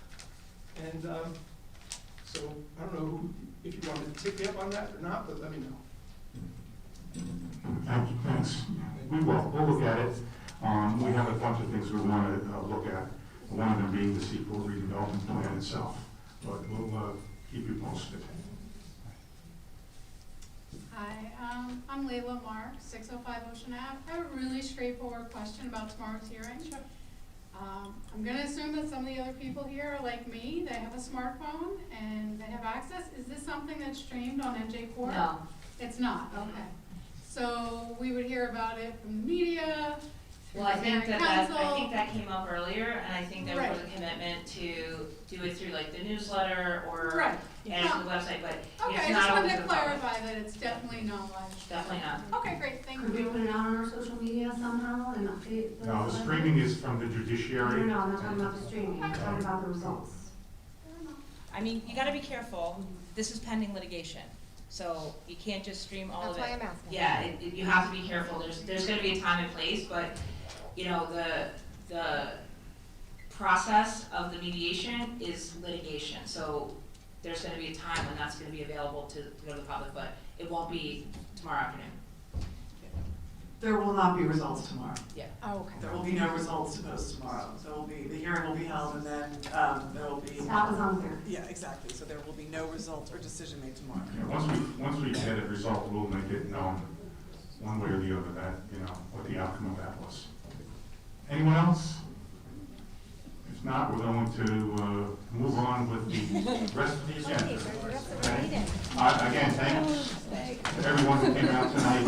I know I appreciate it. I think all the other council members appreciate it. And have a very happy holiday, those of you who are leaving at this point. Thank you, appreciate it. We are. Okay, April, any petitions? Am I done now? Are we done? You're absolutely. Okay. If I do. This has been overran, so I don't know. Okay, thank you. Voila. Looks like we have a petition. I have first time I was there was 1999, and I left for a while, and I've been there about 10 years now. Of course I know John Paul. Oh, well, I'm Francie McManaman, and it's very nice to meet you, so I've been there a while, yes. I will definitely send you a treat. Yes, of course, yes. Yeah, it's spring lake, so yeah. Thanks. Well, thanks for saying hi.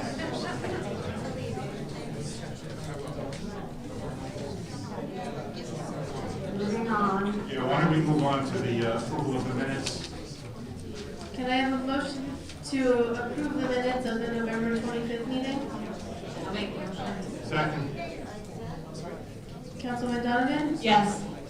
Councilman McKinney? Abstain. Mayor McCusker? Yes. Councilman Montanaro? Yes. Councilman Levin? The reports of council, we'll start with Councilwoman Donovan. We don't have to, we can start with somebody else. No, we'll do. Pass. Hi, I just wanted to thank everyone first for coming out. A little too much, a little too much? I have the opposite problem. Just right. It's just me, don't worry. Sandy's always mentioning that we don't speak loudly enough into the microphone, so I'm happy to oblige. I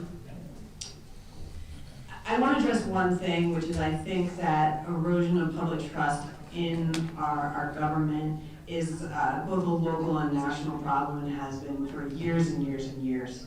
And I think one of the most critical things that we can do up here is not only promote transparency, but also collaboration with all of you. And so I think it's really critically important that we do that whenever we can. Mayor Pringle, I'm happy to work within your suggestions to see what we can do to highlight the work that we're doing here. So that being said, speaking of which, I do have a Verizon update for those who are interested. And for those who are not, I've got a microphone. The FCC, which is the federal agency that oversees telecommunications, put out a request for comments, which means that they are contemplating changing the rules that govern, for instance, how and when a telecommunications company can put up a pole, which, if you've been following, is something that we are pushing back on Ocean Avenue.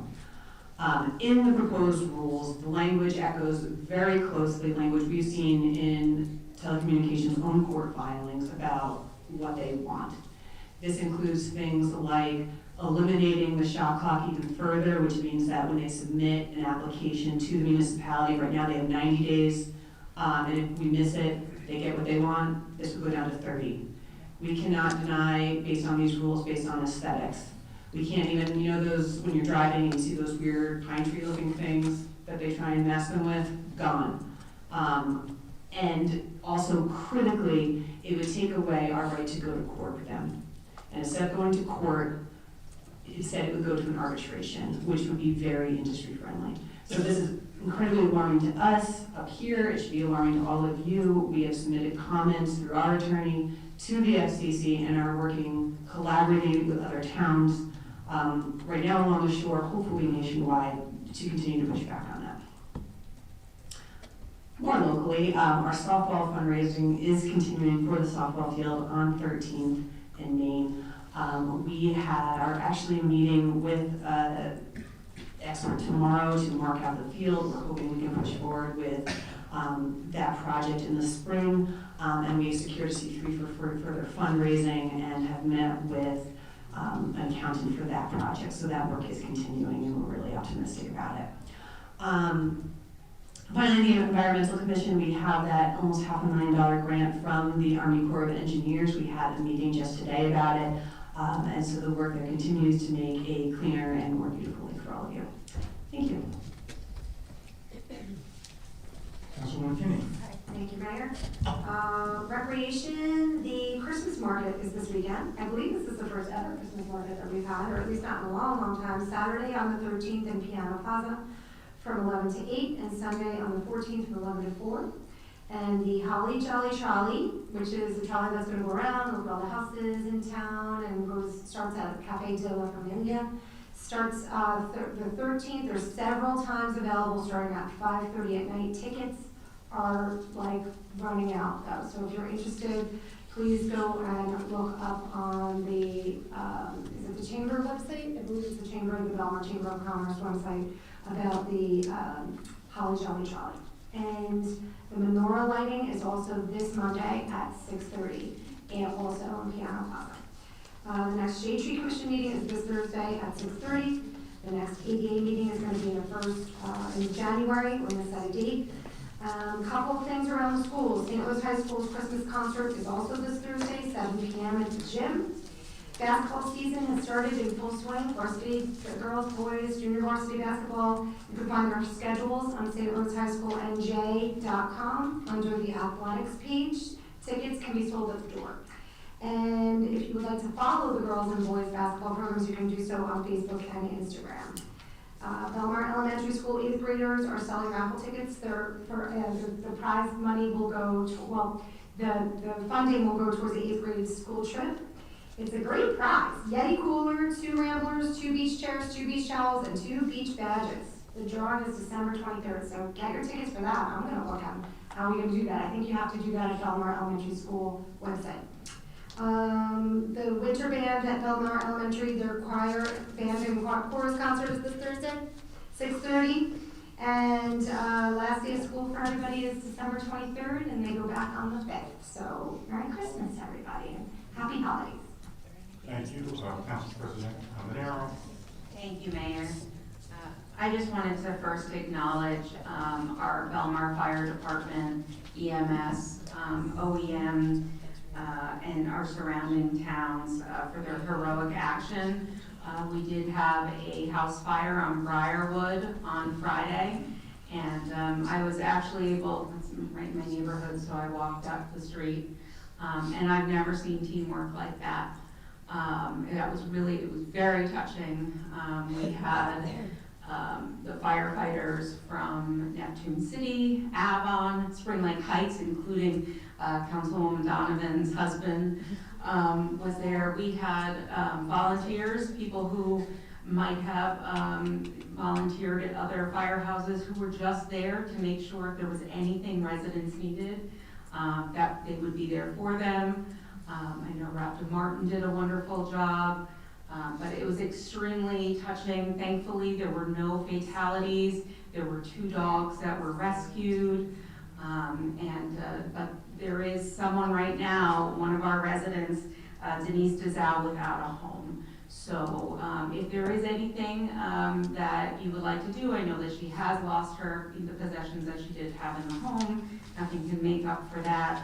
There is a GoFundMe drive, though, to help Denise rebuild after the fire. So if you go to, I think it's GoFundMe.com, and you look up Denise DeZau, DEZAO, you'll be able to find that, and hopefully we can find out some information if there's anything that the community can contribute as far as things, items. We can find that out, and maybe we can post that. I believe Chief Pringle also posted the GoFundMe on Facebook, so I'm not sure if he posted it through his personal account or through the fire department's account, but it's findable up there as well. Wonderful. And Kevin? Quick comment, I don't think the house was a total loss. I heard from friends at Glendola, who was also there, Lowell was also there, that I don't think the house was a total loss, which is good, but it's still a heartbreaking situation. Campbell, do we know anything as far as any need currently for the resident or anything like that? I don't. I know there's been some contact, but I don't have any details. Okay, great. I would just say if the Red Cross hasn't been contacted, if we could contact them too to see if there's anything that they could possibly offer them. But thank you so much. Very much appreciated. I've never seen anything like the police, EMS, firefighting, and neighbor volunteer response as I did last Friday. Okay, BHA had their meeting December 1st. They will be receiving new bids on partial reconstruction for the facade. So hopefully we'll be able to start work sooner than later on that project. I did reach out to Congressman Chris Smith's office and spoke to Joe Schloter, who was very helpful. So I'm hoping that they may have some opportunities or some access to funding, as well as our state legislators. That, I know I only have a a few more weeks on council, but I promise every single day of it, I'll be advocating for those residents and will pass along whatever I have to the mayor. And then with the library, they are collecting books with the Friendly Sons of Shillelagh for new and unused children's books. Those donations go until December 17th. You can bring them to the library. Also, there is a concert on Thursday. Hopefully you got your e-tickets for a holiday concert with Zach Alexander at the Taylor Pavilion at 6 p.m. But guests without e-tickets will be asked to wait until 6 p.m. to see if there's any available seats. So you never know, you never know. And then lastly, one of my very favorite events of the season is a local resident who's very well known. His name is John Walsh. Puts on the B Street Carolers every year. And that's at 1101 B Street, December 21st at 7 p.m. Please come out for caroling, come out for some hot cocoa, and sometimes Santa Claus comes to that event. More importantly, I will be singing at that event. So please join us, it's so much fun. That's it? That's it, I'm sorry.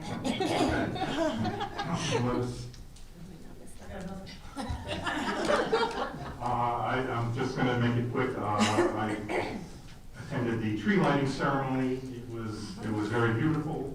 I thank DPW for their hard work in getting the tree up and whatever. And it was the Belmar Elementary School choir did a great job. I don't know what you call them from the bell choir, and the few members of the band played a song. So it was all in all, I think, a good evening. And the weather was nice. It was clear. It was cold. So good way to start the holiday season.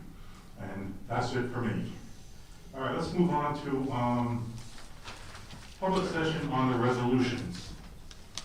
If anyone has a comment or question about a resolution on the agenda, please step forward, state your name and address. Kramer? Thank you. Gene Kramer, around 4th Avenue. I have comments on Resolution 2025-218, the Municipal Public Access Plan, and Resolution 2025-226.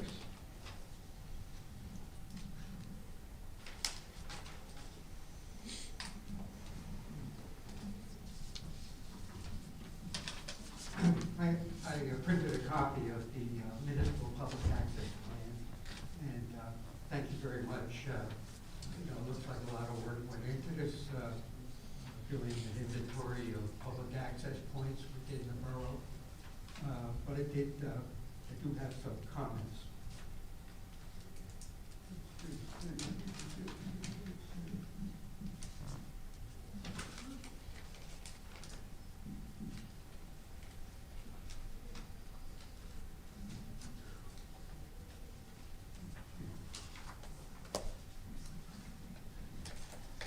Those little sticky things on here. It's sticking to my fingers. Mr. Kramer, if I may, before you start, I was kidding around to April that I was emulating you when I was going through that this past week. And I submitted a lot of potential changes that could be made because there's references to 2023, 2024, some other things, which I'm assuming you'll bring up because they're in there. And I spoke with Christine Bell, who called me very concerned, and she said basically that she has been trying to get the DEP to approve this plan for over 4 years, and there's such turnover there that they keep having different people review it who have different comments. And she basically said to me, we can make changes, but then it might take another 5 years to get it approved. And once this one is approved, we have to submit another one in 5 years anyway. So if that gives you any edification, I thought I would let you know. I also want to add. I'm not sure I'm going to be around here another 5 years. Oh, I hope so. But I also want to add that this plan was adopted last night at the planning board meeting as part of the master plan. So this is just a resolution endorsing it. The plan was adopted last night.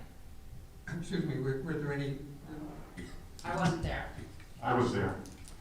were there any changes made to There it? were no changes made. Oh, then I have. For the same reason that Councilwoman Donovan said, this has been a multi-year project that she's been working on, and again, due to changes at DEP, it's taken a long time to do this, and she was so happy that she could finally get it approved by the planning board last night. So, you know, I think we got it in, and now, as you said, changes, I guess, we can work on for the future as it goes. I think that's a good idea to, as you said, we're gonna have to do this again, here we go with the microphone. We're gonna have to do this again in another 5 years, so any kind of changes that we need to incorporate should be done then. And I think a lot of those references to older dates are because this has been hanging around for so long. But it was approved last night. This is the last step in the process. It has been a long time coming, and this is just an endorsement of what the planning board approved last night. Thank you. I'm still gonna make my comments unless, you know, there's some rule against that. No, there's no rules against that. Okay. On page number 5, municipal public access goals and objectives. About the middle of the page here, C. One of the goals and objectives is to preserve and enhance views of the coastal landscape to enrich aesthetic and cultural values and vital communities. Emphasis on visual access, if you would.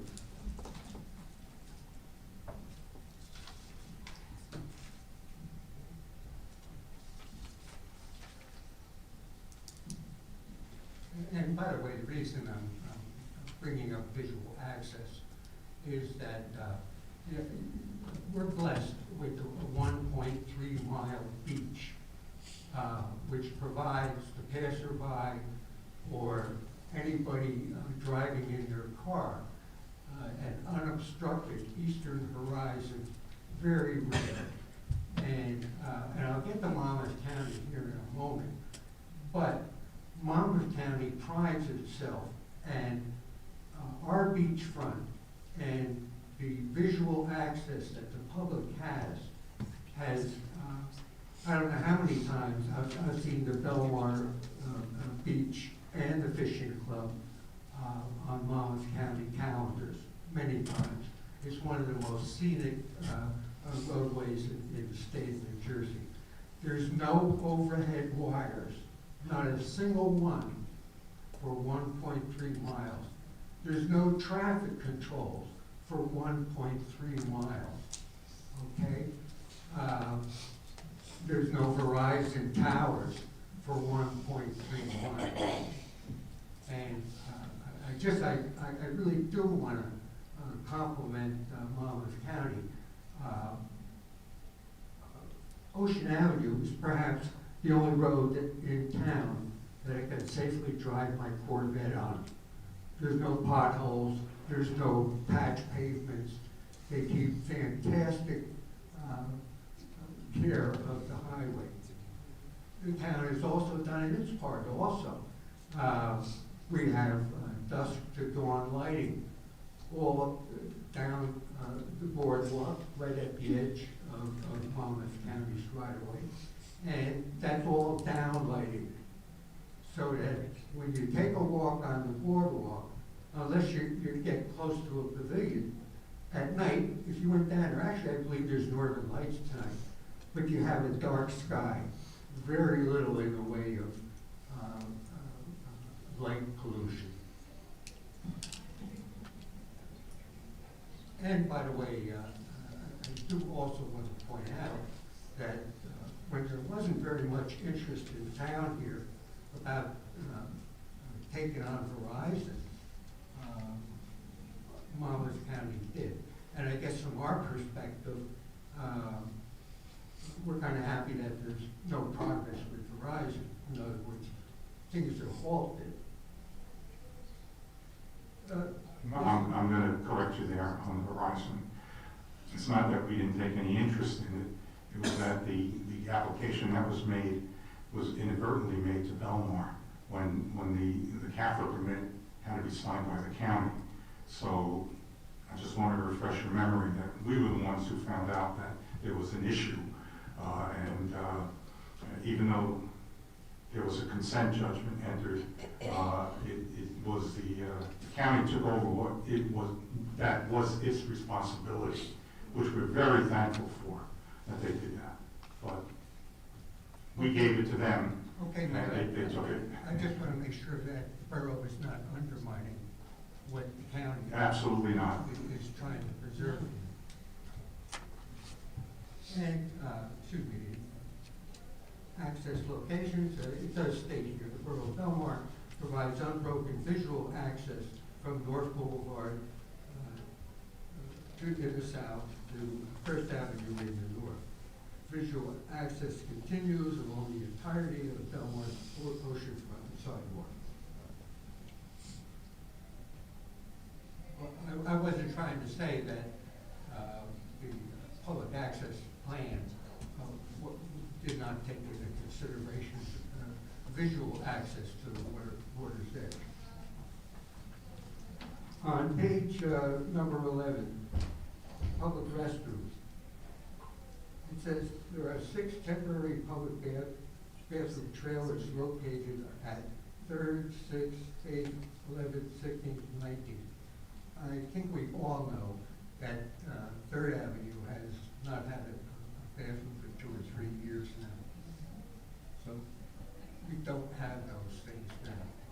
And quite truthfully, I did review the CAFRA permit that was issued to the borough, and the CAFRA permit, which allows the installation of trailers on the boardwalk, it didn't mention 3rd Avenue. 3rd Avenue got lost someplace. And that's about the only beach I get really close to down here and have the opportunity to speak to the badge checkers.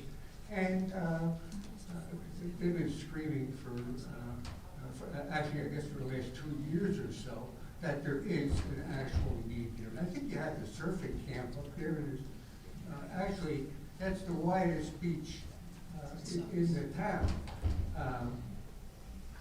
The beach, by the way, the width of the beach at the northern end is as wide as it has ever been historically.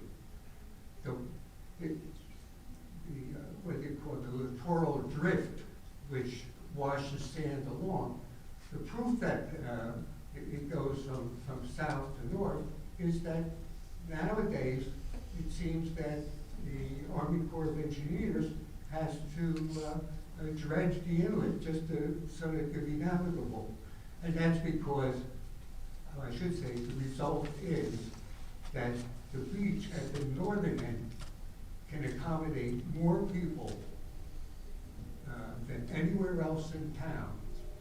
The beach gets narrower as you go south. And the last replenishment project went from 9th Avenue and went all the way south. The beach is very narrow, and the DEP, the permit, recognizes that that's a high-risk area. I guess back Can I ask you, respectfully, we've been here for a while, we can keep the comments for the plan to another meeting if you'd like, but, I'd like to move on if we could. Because we know that there are issues in there that have to be fixed, so. Yeah, there are also upcoming issues, Mayor. Okay, there's another place here where 3rd Avenue is mentioned.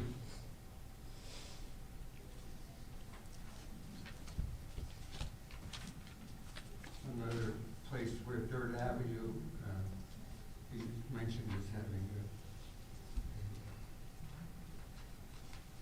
a restroom. On this page number 21, having to do with signage,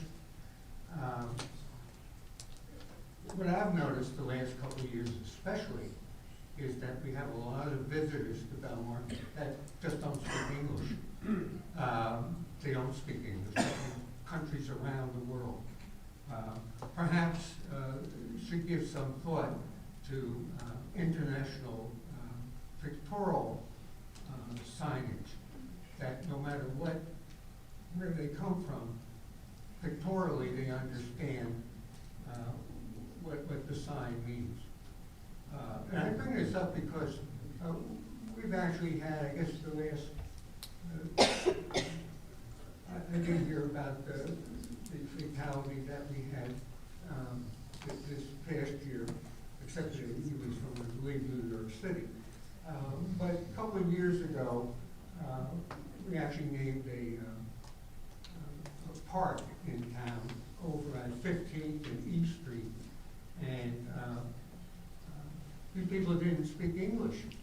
You might as well put a sign up there that says, swim at your own risk, when most adults can't define risk if you ask them what does risk actually mean. I'm gonna have to ask you to hold on. I want to see if anybody else has any comments tonight. You know, I didn't want to limit you to 5 minutes. I haven't even been keeping track, but we can't just keep going on. So I have to let other people, if they want to speak, speak. I'll cut right to cut to the chase, as we say in the movie industry. Okay. Yeah. Resolution awarding contract for new bathroom at 16th Avenue Beach.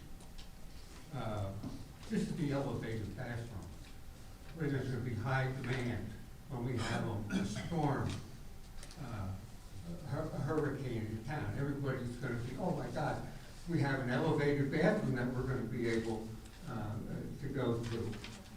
This is nonsense, total nonsense. The DEP approved the legitimatizing of the trailer bathrooms within 90 days. This approval here, so 180 days. That's a strong indication that this was a bad idea right from the beginning, Mr. Mayor. And why can't you take that $1.5 million and spend it on legitimatizing, put proper foundation in for the trailers? Trailers are a whole much better. It's just like a hospital. You don't build the emergency room on the top floor. You build it at the grade level, not elevated. I'm an expert with the wheelchair, and if I have a problem, by the way, I've only been in Taylor Pavilion one time because it's only accessible by going up ramps, and it's just a bad idea. The other thing is you want to make it year-round, we're going to run gas out there, and we're ending up, creating a, what would you call it, an energy pig right on the beach. And maybe you don't believe in climate warming, but in rising sea levels. I appreciate your comments, but we've moved beyond, we've discussed all these things a long time ago when we first got the grant, and it was decided by, our engineers and that this was something that we wanted to do. So there's no turning back at this point, but, do you have? Mayor, have the people across the road, have you figured out the impact on property values that this thing, people currently in the condominium complex right across the street from where this is going to be constructed, they're going to go from ocean view to the back of the building. What's the property damage there? Is the municipality going to compensate these people for spoiling their ocean view? People pay a premium for that.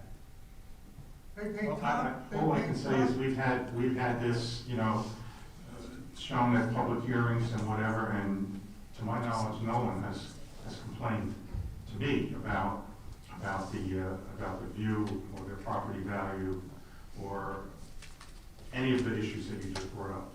Yeah, Mayor, I can't even figure out from the drawings here what the elevation at the top of this building is going to be. We can answer that question at the next meeting. I can have the engineer tell you exactly what the dimensions are. But I'd like to move on. Do you have another, Real quick question, is it going to be higher than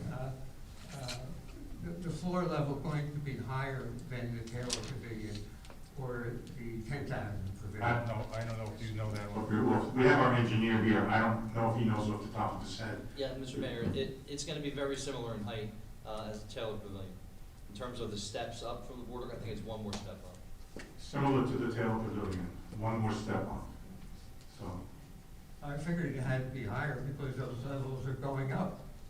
no, well, obviously, So, it's not.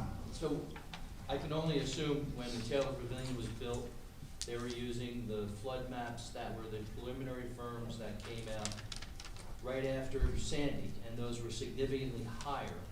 And then you might recall, there was a time when they actually lowered the flood elevation back down. So right after Sandy, the elevations were much higher than the standards that are being built to today. The real rule, which is what we're in compliant with, now brings it up closer to that preliminary firm elevation. Same as the Taylor Pavilion. Yeah, you're gonna be within, I think, one step higher than the Taylor Pavilion. Okay, thank you. Any other comments? Please step forward. Okay.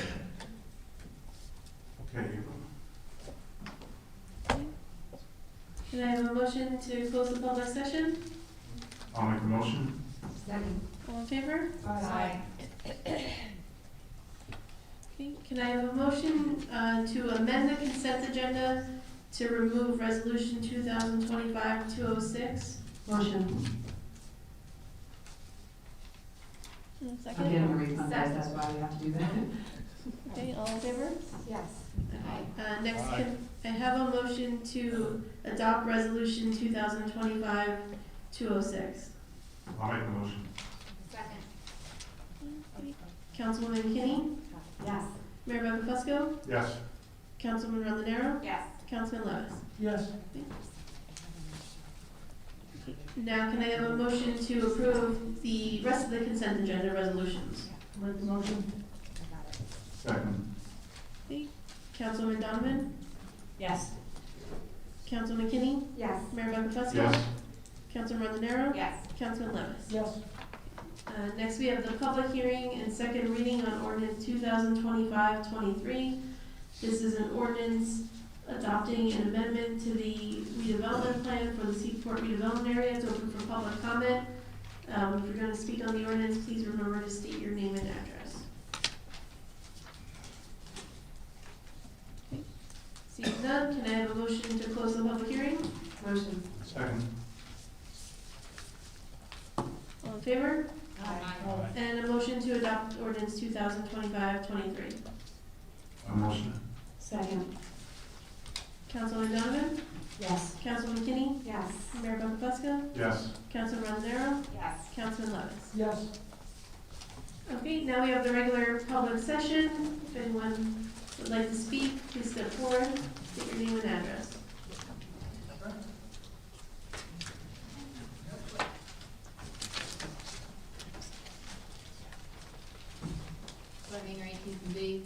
Are we having our annual candy cane hunt or the house decorating contest this year?